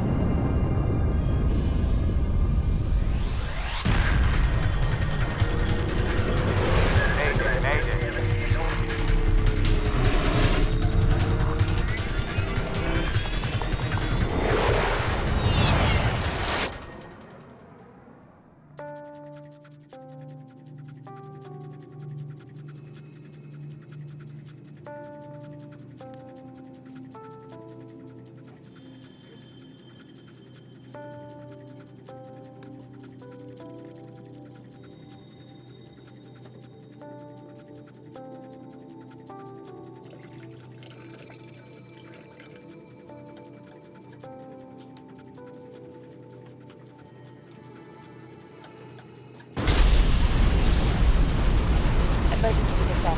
Put the mask over your nose and adjust the headband. Emergency descent.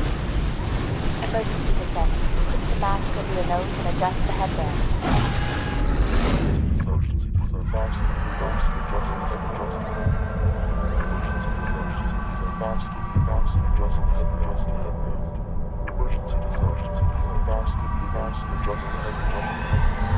Emergency descent. Put the mask over your nose and adjust the headband. Emergency descent. Put the mask over your nose and adjust the headband. It's just after 2 in the morning aboard KAL Flight 007. Korean Air 007, position over Nippy, estimating NOCA 1826132.0. After a brief layover in Anchorage, a Korean Airlines 747 is on its way to Seoul. The marathon flight originated in New York 13 hours ago. Captain Chun Byung-in has nearly 11 years' experience flying for Korean Airlines. Before that, he served 10 years in the Korean Air Force. This leg of the flight is a 6,100-kilometer journey over the North Pacific. Once the plane is in the air, there is very little for the pilots to do. Ladies and gentlemen, we'll soon be serving breakfast before we land in Kimpo, which will be in about 3 hours.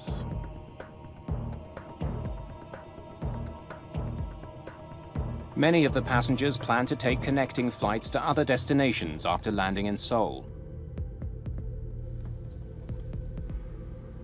Mary Jane Hendry is heading to Japan to start a new life. My sister Mary Jane found a job and she'd gotten hired by this Cara company. She was exactly the kind of person that they needed for their company in Tokyo. So she was leaving to embark on this new stage of her career.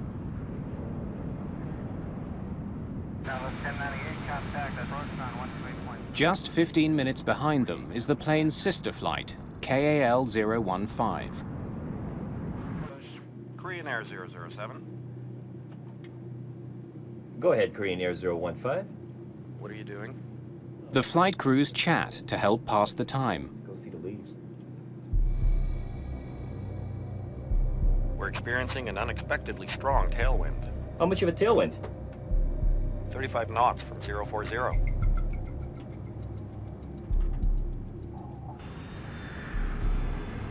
In an effort to conserve fuel, the crew decides to take the plane to a higher altitude. Tokyo Center, Korean Air 007. Korean Air 007, Tokyo. Korean Air 007 requests climb 350. Roger, stand by.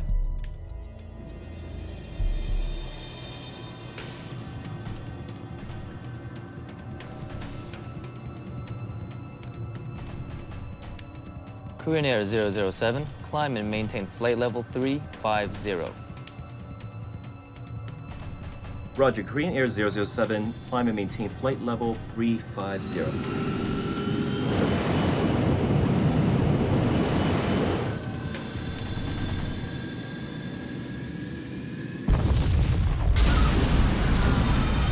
Then, without warning, the plane is out of control. What happened? Guard throttles.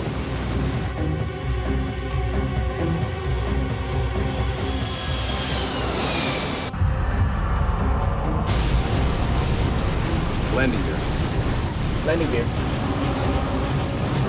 The crew extends the landing gear in an effort to stop the plane from climbing. Altitude is going up. Altitude is going up. Altitude is going up. Speed brake is coming out. I can't descend. This isn't working. This isn't working. Engines are normal, sir. Is it rapid decompression?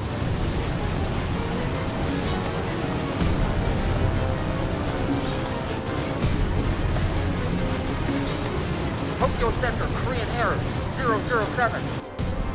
Korean Air 007, Tokyo. We are experiencing rapid decompression. Descend to 10,000. Korean Air 007, unreadable, unreadable. Radio check on 10048. Stand by, stand by, stand by. Headband. Emergency descent. Korean Air 007, Tokyo.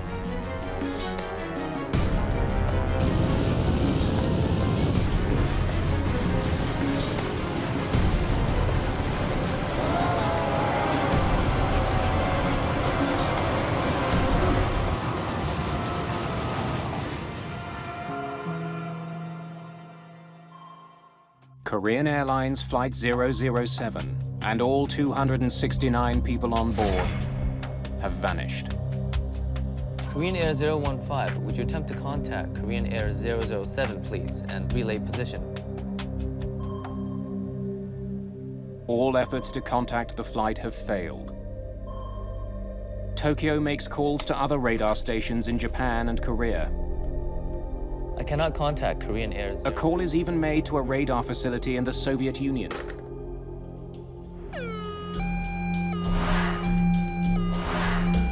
Relatives nervously await news of the missing flight. The company that Mary Jane was going to work for, they apparently had phoned and said Mary Jane's plane hadn't arrived and that something had perhaps gone wrong with the plane. But at that point, we didn't really know anything. There was concern that it had been either forced to land or crashed, or within hours, the story began circulating in Washington that the Soviets had been involved. As the world waits for news about the incident, US military officials make a horrible discovery. At a top-secret surveillance facility, they've been monitoring Soviet transmissions. It appears the unthinkable has happened. At the time of the flight's disappearance, US soldiers heard what they thought was a routine Soviet training mission.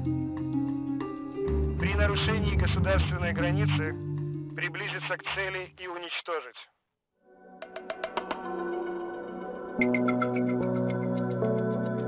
It doesn't seem possible that the Soviets would actually shoot down a passenger plane.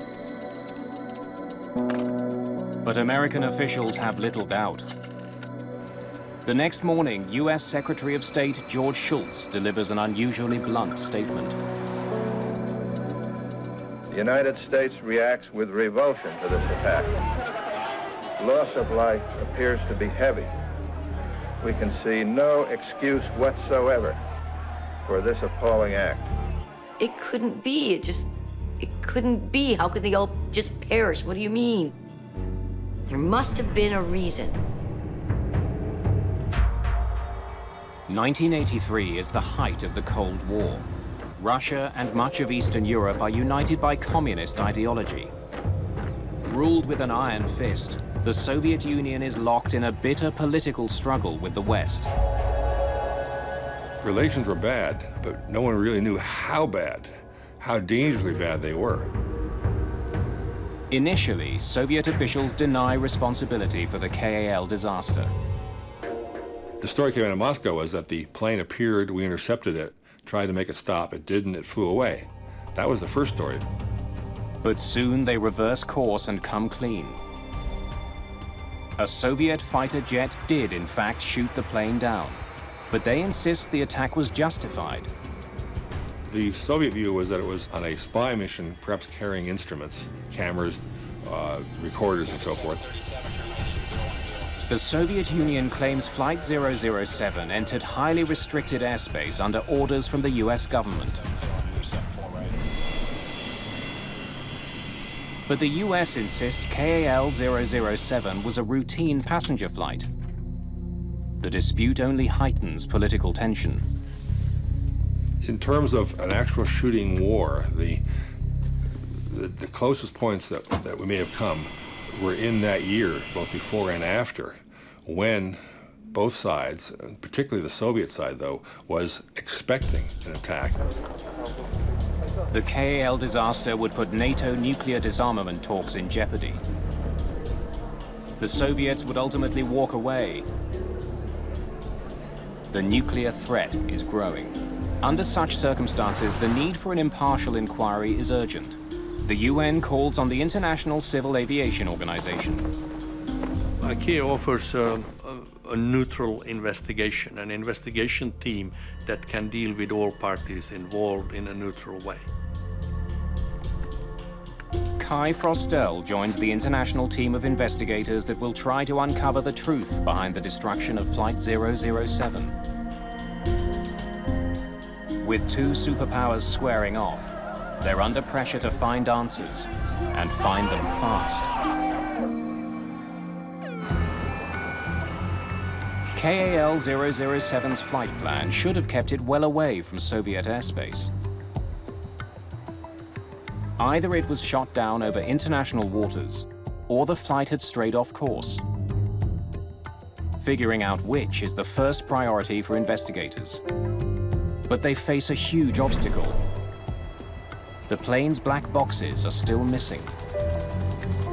The lack of flight recorders, data recorder, cockpit voice recorder, that's significant in an investigation. The Americans joined forces with South Korea and Japan in the search for the crucial devices. But the three allied nations are not the only ones searching.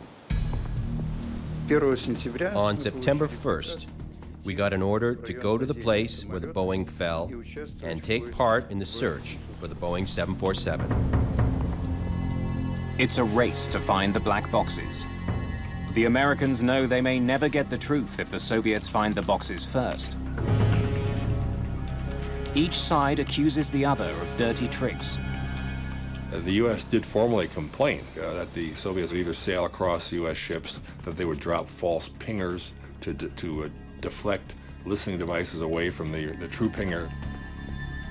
The Soviets claim Flight 007 was flying in Soviet airspace over Sakhalin Island when they shot it down.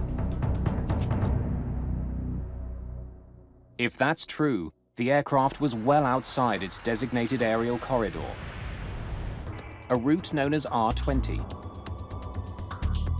Across the North Pacific, there are various routes that are labeled, and R20 was the one closest to Soviet airspace. The Red Route 1 was a nickname for it. It was the one closest. So it was known to be, or should have been known to be, a route that you took extra precautions on. Investigators get their first hint that if the crew was flying in restricted airspace, they didn't know it. The coordinates they were reporting, it put them on course.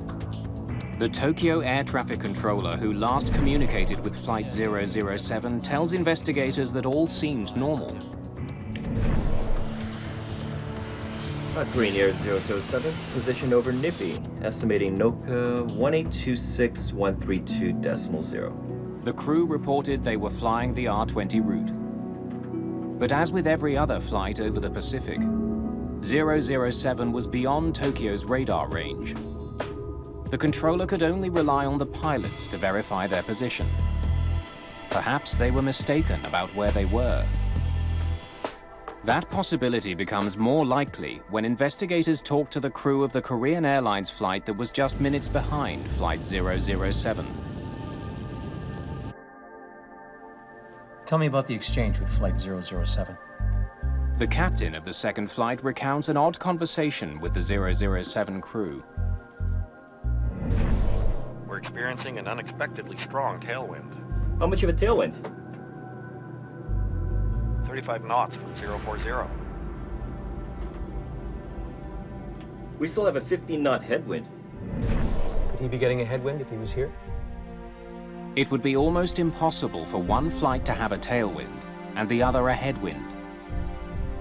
Something doesn't add up. But with the black box still missing, investigators have no way of knowing where KAL 007 actually was at the time of that exchange. That made it very difficult in the way that we had no direct information that I would normally have as an accident investigator. Frostel gets more information from an unlikely source, the US military. In a rare move, US officials share highly classified surveillance data from the night of the shootdown.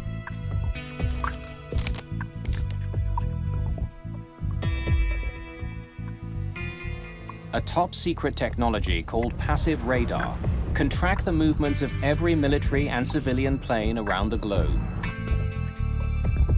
What it reveals about KAL 007 is stunning. The plane was way off course. For almost its entire journey across the Pacific, the flight had been drifting north. By the time it was shot down, Flight 007 was 560 kilometers, or 350 miles north of where it should have been, and had already flown in and out of Soviet territory. The Soviets were telling the truth. And then it becomes a question of determining why was it off course that much. To find the answer, investigators turned their attention to the navigation system on board the 747. It's called INS, the Inertial Navigation System. The INS that was used on this airliner, like most in that time period, had an accuracy about half a mile of drift per hour. Very accurate. It would get you where you wanted to be. The system relies on coordinates, or waypoints, entered into the flight controller. The way it works is that there is 9 waypoints that you put in. That's the way you program it. 59 degrees, 18.0 north. Waypoints are essentially GPS coordinates that also have one-word names, like Bethel, Neva, or Nippy. Flight 007's INS should have been programmed to find and follow those electronic guideposts to Seoul. 18.0 north. At 8:49, turn left heading 270. Perhaps there was some last-minute change in the flight plan. Kai Frostel listens to the pre-flight conversation between the crew and the tower in Alaska. Net at 473, turn right. Korean Air 007, climb and maintain flight level 310. Net at 473, turn right heading 07. It was total routine from the beginning to the end. There was nothing exceptional with the takeoff or the taxiing to position, the preparation for the flight. After leaving Anchorage, the 747 flew out over the Pacific just as planned. But it never made it to the first waypoint. Instead, it drifted off course for more than 5 hours. Hope of uncovering the reasons why begins to fade. A 10-week effort to recover the flight recorders has turned up nothing. The search is called off. The actual aircraft, where it was and how many pieces it was, remained unknown. With the investigation stalled, Frostel turns to the plane's manufacturers. The US and Boeing offered to simulate the route that we knew Korean 007 had flown. We went over to Boeing in Seattle and Boeing carried out the simulation. Waypoint number 2. 59 degrees, 18. Retracing Flight 007's steps in a simulator leaves them with a few possibilities. One is that a mistake was made while entering the coordinates into the INS. 60 degrees, 47.1 north. Normally the co-pilot would insert the waypoints and the captain would check that the correct digits have been put in. 60 degrees, 47.1 north, check. Misprogramming the INS at the gate could have taken the plane over the Soviet Union. Okay, let's try the flight in heading mode now. A second, less likely possibility is that after programming the waypoint navigation system, the crew may have failed to turn it on. After takeoff from Anchorage, the aircraft would have used a constant magnetic heading to get to the route. It's a standard procedure to begin a flight using a magnetic compass heading for direction. Soon after takeoff, pilots must activate the navigation system so it can lock on to the first waypoint. And if it was forgotten in that constant magnetic heading, it would continue over Soviet airspace. The magnetic heading would have kept the plane flying in the right direction, but along a very different route than the one planned. Captain Chun was a distinguished pilot with years of experience. Forgetting to switch the autopilot to INS mode would have been an astonishing error. At this point, Frostel can only speculate why Flight 007 was off course. But what's even harder to understand is why the Soviet Union would risk starting a war by shooting a plane down. The Soviets resorted to deadly force to punish this intruder. It's like shooting the paperboy in your front yard at night because you think he might be breaking into your house.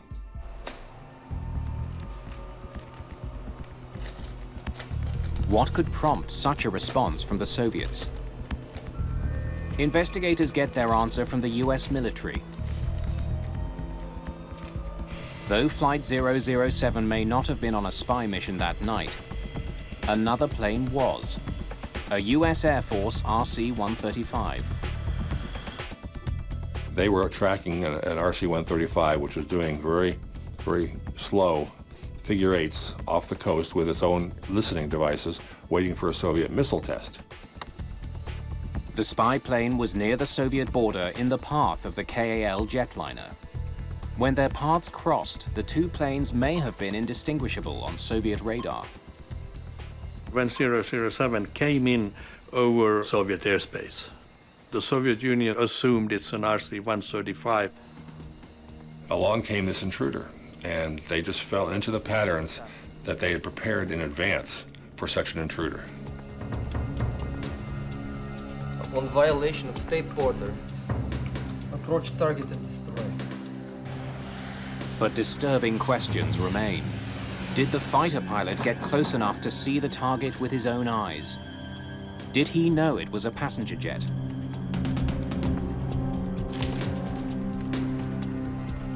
Requests to speak to fighter pilot Gennady Osipovich are refused. And for the time being at least, those questions are left unanswered. In December 1983, less than 4 months after the disaster, ICAO releases the findings of the investigation. Though lacking hard evidence, the report concludes Flight 007 strayed into Soviet airspace by accident, due to pilot error in operating the navigation system.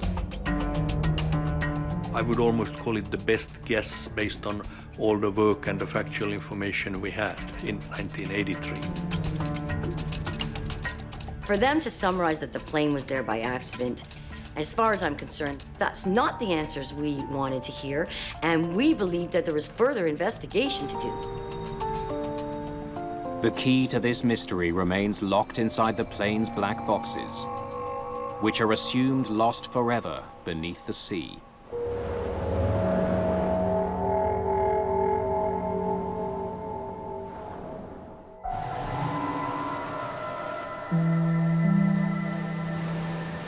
In the months following the KAL disaster, unidentifiable human remains wash ashore in northern Japan. Small pieces of wreckage are also found. Investigators have no doubt that the plane was completely destroyed. We don't know where their bodies lie. There was clothing that washed up on the shore, her ID washed up on the shore of Japan. Of course, getting that ID back was, at least we had something. Like the victims' families, investigators have no clear idea where Flight 007 went down. But there are some people who do.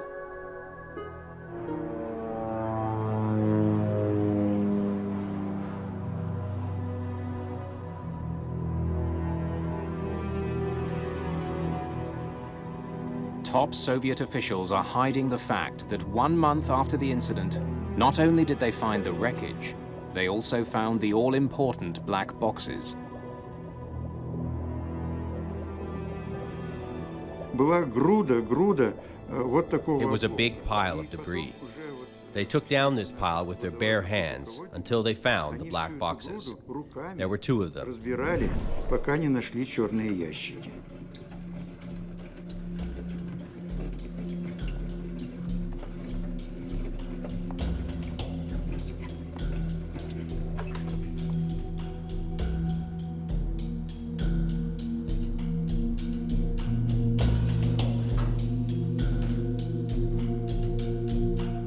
But the Soviets keep the boxes to themselves. The information is kept locked away.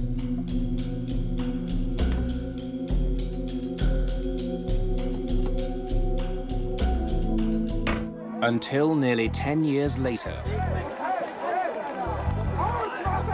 after the turn of the decade brings a jubilant end to the Cold War, Glasnost ushers in a new spirit of openness in Russia.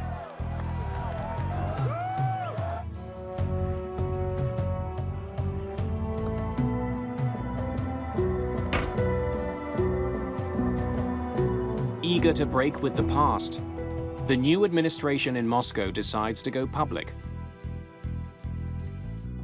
The actual unveiling of the data recorders and black boxes was a total surprise. And suddenly this new material promised some real answers. So I knew they're gonna tell me something. I wanted to have the facts from the tapes and then see how does those facts compare to what we wrote in 1983. In 1992, during official ceremonies in Seoul, Russian leader Boris Yeltsin hands over the long-awaited flight recorders. I was approached by KGB general, and he told me that you probably don't know me, but I have had the recorders for 10 years. I had them in the safe in my office. I knew it was a big international secret. It bothered me tremendously. Every day when I came to the office and I looked at my safe, and I knew the recorders were there. He told me, you may not understand that this is the happiest day in my life.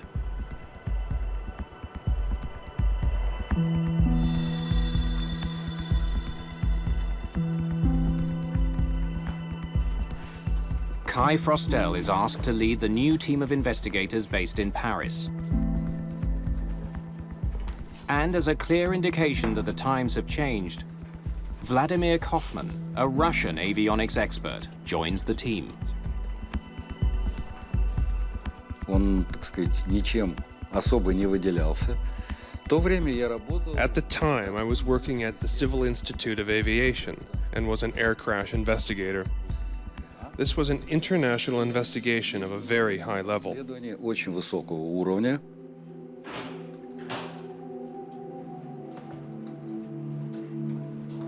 Their first task is to make sure the black boxes are authentic. There was a high suspicion in a lot of quarters that the Russians or the Soviets had tampered with the tapes or had made bogus tapes. And so we had to 110% validate the authenticity of the tape. They had seals on them. I remember wax seals on them. The photographs were taken, the seals were cut. Investigators confirm that the CVR handed over by the Russians is the same box that was installed on Flight 007. They opened them and looked at them and validated the serial numbers, validated the model numbers. Now that they know they have the right boxes, investigators need to make sure they have not been tampered with. Suspicion soon arises. During the cleaning process, they noted that there had been some breaks in the tape and had been spliced by the Russians. It is not uncommon for a tape to break during the impact of a crash. But distrust of the former Soviet Union runs deep. First, they examined these areas of the splices where it had broken, and they did that on this high magnification photograph. One of the techniques that the French had that I hadn't seen before, that wasn't used in the United States, was a photo analysis machine. They could do this with this optical high magnification. They could actually see the magnetic waves. The test confirms that no data was added or removed from the cockpit voice recorder when it was spliced together. 565, what was the altimeter again? Finally, investigators can listen to the tape, confident that every word is authentic. What? It's already time for breakfast. What do you know? Let's eat later. But all they hear is idle banter from the crew. I heard there's a currency exchange at the airport. What kind of money? Dollars to Korean money. It's in the domestic building. There is not a word on the tape to suggest the crew was on a spy mission. Just a totally routine conversation, and either these guys are the most cold-blooded actors and falsifiers ever, or they really were totally clueless about where they were. Sadly, I think the latter's the case.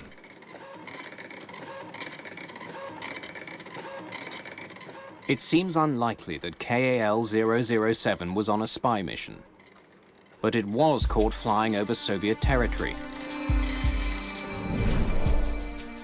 Investigators have long suspected that the crew either misprogrammed their navigation system or left it in the wrong mode, set on constant magnetic heading. The flight data recorder finally provides the definitive answer. The data revealed that the aircraft was on constant magnetic heading from soon after takeoff from Anchorage to the end. There was no deviation whatsoever in the magnetic heading. The crew of KAL 007 never activated the waypoint navigation system. Gear up. Landing gear up. Now passing 500. It seems they simply forgot a basic step in their standard flight procedure. The INS was functioning properly, had been loaded properly, and was counting along the route where it was thought it was supposed to be. But the autopilot was not following the INS commands. Instead, it was following a compass mode. So it's only telling them where they're supposed to be.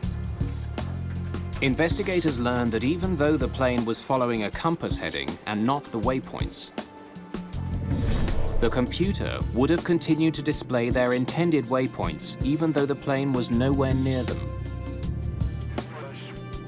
Korean Air 007, position over Nippy, estimating NOCA 1826132.0. This may explain why the crew never noticed their mistake. The crew also didn't notice a key indication that they were badly off course. We're experiencing an unexpectedly strong tailwind. How much of a tailwind? 35 knots from 040. The fact that they were experiencing completely different weather patterns to a plane supposedly minutes behind them should have alerted them to the problem. Now, there's a point where you see him teetering on the brink of realizing something is horribly wrong. He's talking to the pilot behind him, and the winds are almost 180 degrees apart, and there's a pause, and Shun is somewhere in his mind, as he's a pilot, and he has the instinct, you know, this is odd. Is it a clue to something I should look into? And he doesn't. And at that point, he might as well pull the gun out and put it to his head. It was human error. A complacent crew in the middle of the night had their flight computer on the wrong setting, and then didn't notice they were straying off course. Everybody makes mistakes sooner or later. Good pilots make mistakes. Not so good pilot makes mistakes. We're all making mistakes. When investigators combined the conversation data from Flight 007 with intercepted Soviet transmissions, they get a detailed picture of what went wrong on September the 1st, 1983. The pilots believed they were on course, but 3 hours into the flight, their magnetic heading took them into Soviet airspace over Kamchatka.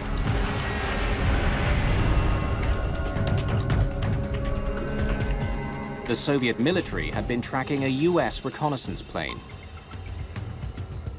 Там американский самолет-разведчик. There was a real American spy plane. It was there. There were two planes that looked alike.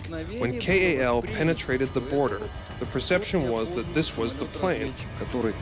As the passengers sleep through their long journey, the Soviets scramble fighters to intercept the plane. The identity of the plane was just not known. The clues that it was a lost civilian airliner, well, might have been there. The clues that it was a 135 didn't add up, but the Soviets involved didn't have time to think it through. Target traveling at high speed and approaching border. But the fighters are not fast enough. The plane leaves Soviet airspace and continues along its heading to Seoul.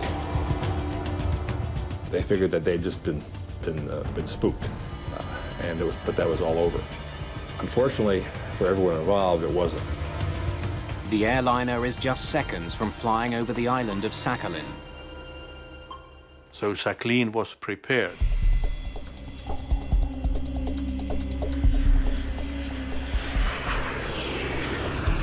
KAL Flight 007 enters Soviet airspace for the second time.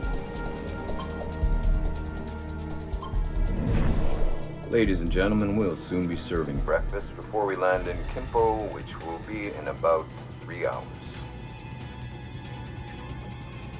Target traveling at high speed and approaching border. Target is on your heading. I can see it both visually and on the screen. Major Gennady Osipovich, the lead fighter, makes visual contact with Flight 007. Give warning burst with cannon. But the warning shots go unnoticed.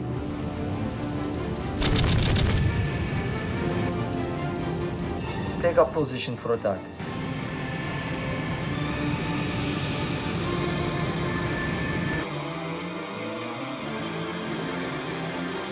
Approach target and destroy.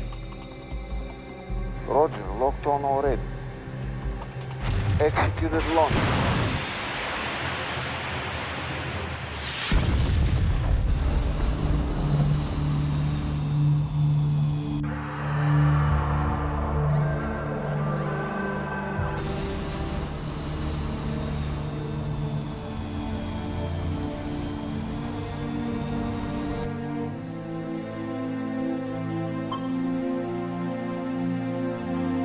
Target is destroyed. The fighter pilot believed the 747 was an enemy spy plane. It takes nearly a decade after he shot down KAL 007 for that pilot to tell his side of the story.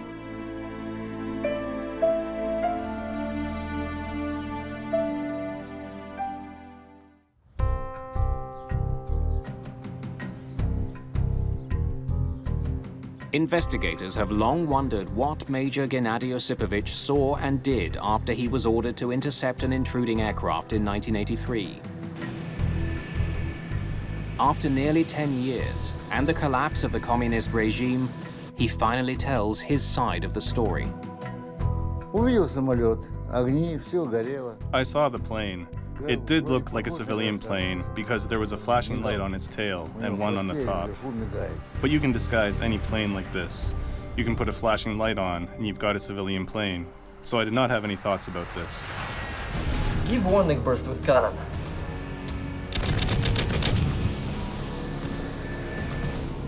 When warning shots are fired, they usually include tracers, which are like flares and are easily seen. However, Osipovich had no tracers loaded in his cannon. They're supposed to load tracers, just no one had shipped them any for the last 6 months, so they weren't there. But even without the tracers, Osipovich thinks the 747 crew should have seen him. As I caught up with him, I was flying like this, and he was flying like that. How could he not turn around and see me? I was flying with lights, everything was according to protocol. He should have seen me. And then a horrible coincidence seals the fate of 269 people aboard the flight. Korean Air 007 requests climb 350. Korean Air 007, climb and maintain flight level 350. Like a car going uphill, a climbing plane slows down. But to the fighter pilot following the 747, this is interpreted as an evasive maneuver. He decreased his speed so that I could either pass him or fall, one of the two. So that's how I knew that he's an enemy intruder. That convinced him that it was not a civilian plane and that he was in danger. My only thought was to catch and stop. This is what we were trained to do. I fell a little behind him and banked down, made a snake maneuver, put some distance between us, because otherwise the rockets would not have locked on. He's running out of time because the airliner was approaching international waters. Take up position for attack. Roger, locked on already. Executed lock. Osipovich fires 2 air-to-air missiles. They travel 2,000 kilometers an hour towards the jetliner. One of them explodes near the tail, damaging vital controls and hydraulic lines. The warhead also tears a hole in the fuselage, causing a rapid decompression in the cabin. I saw the first explosion right under the tail, and that's it. The lights of the trespasser went out, and I went home. Emergency descent. Put the mask over your nose and adjust the headband. Emergency descent. Put the mask over your nose and adjust the headband. In the time that they lost pressurization to a certain point indicated that the hole would have been approximately 1.75 square feet. The crew managed to fly the crippled plane for several minutes. Immediately after the missile impact, the aircraft climbed to flight level 380, and then it descended about 5,000 feet per minute. The stricken jetliner plummeted towards the Sea of Japan, with most of its passengers likely still conscious. And that's when the recording stops.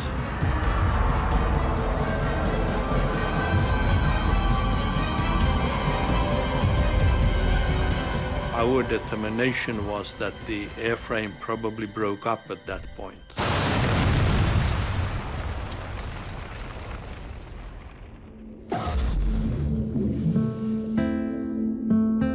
To this day, Gennady Osipovich is convinced he shot down a spy plane. I knew they wouldn't order me to intercept if it was a civilian plane or cargo plane. Only if it was a trespasser. We weren't blaming him, but some families did. They certainly did. They said it was his fault and he pressed the button and he shot them down and they were looking to blame somebody. It was clear that he was living with what he had done, and what he had done in order for him to live and to sleep was to believe that it was a spy plane, there were no passengers on board, that he had not killed 269 people. And that's the way he wants to believe it, and I'm not going to blame him for wanting to believe that. In 1993, Kai Frostel has the evidence that he sorely lacked when he issued his first report. He can prove how the Korean pilots blundered and ended up off course, and how the Soviet pilot interpreted the situation. The destruction of Flight 007 is ruled an accident. Frostel recommends that all passenger planes be equipped with a clear indicator that the autopilot is in heading mode. The tragedy of 007 is that it didn't have to happen. It was not inevitable. It was a series of accidents, a series of misunderstandings, a series of bad decisions that had been primed ahead of time. When my sister Mary Jane said goodbye to me at the airport, she hugged me so tightly. And I said, Mary Jane, I feel like I'm never gonna see you again. Korean 007 has had a great effect on my life. It has been close to my heart. That has been very sad for me. My sympathy and condolences all these years have gone out to the families.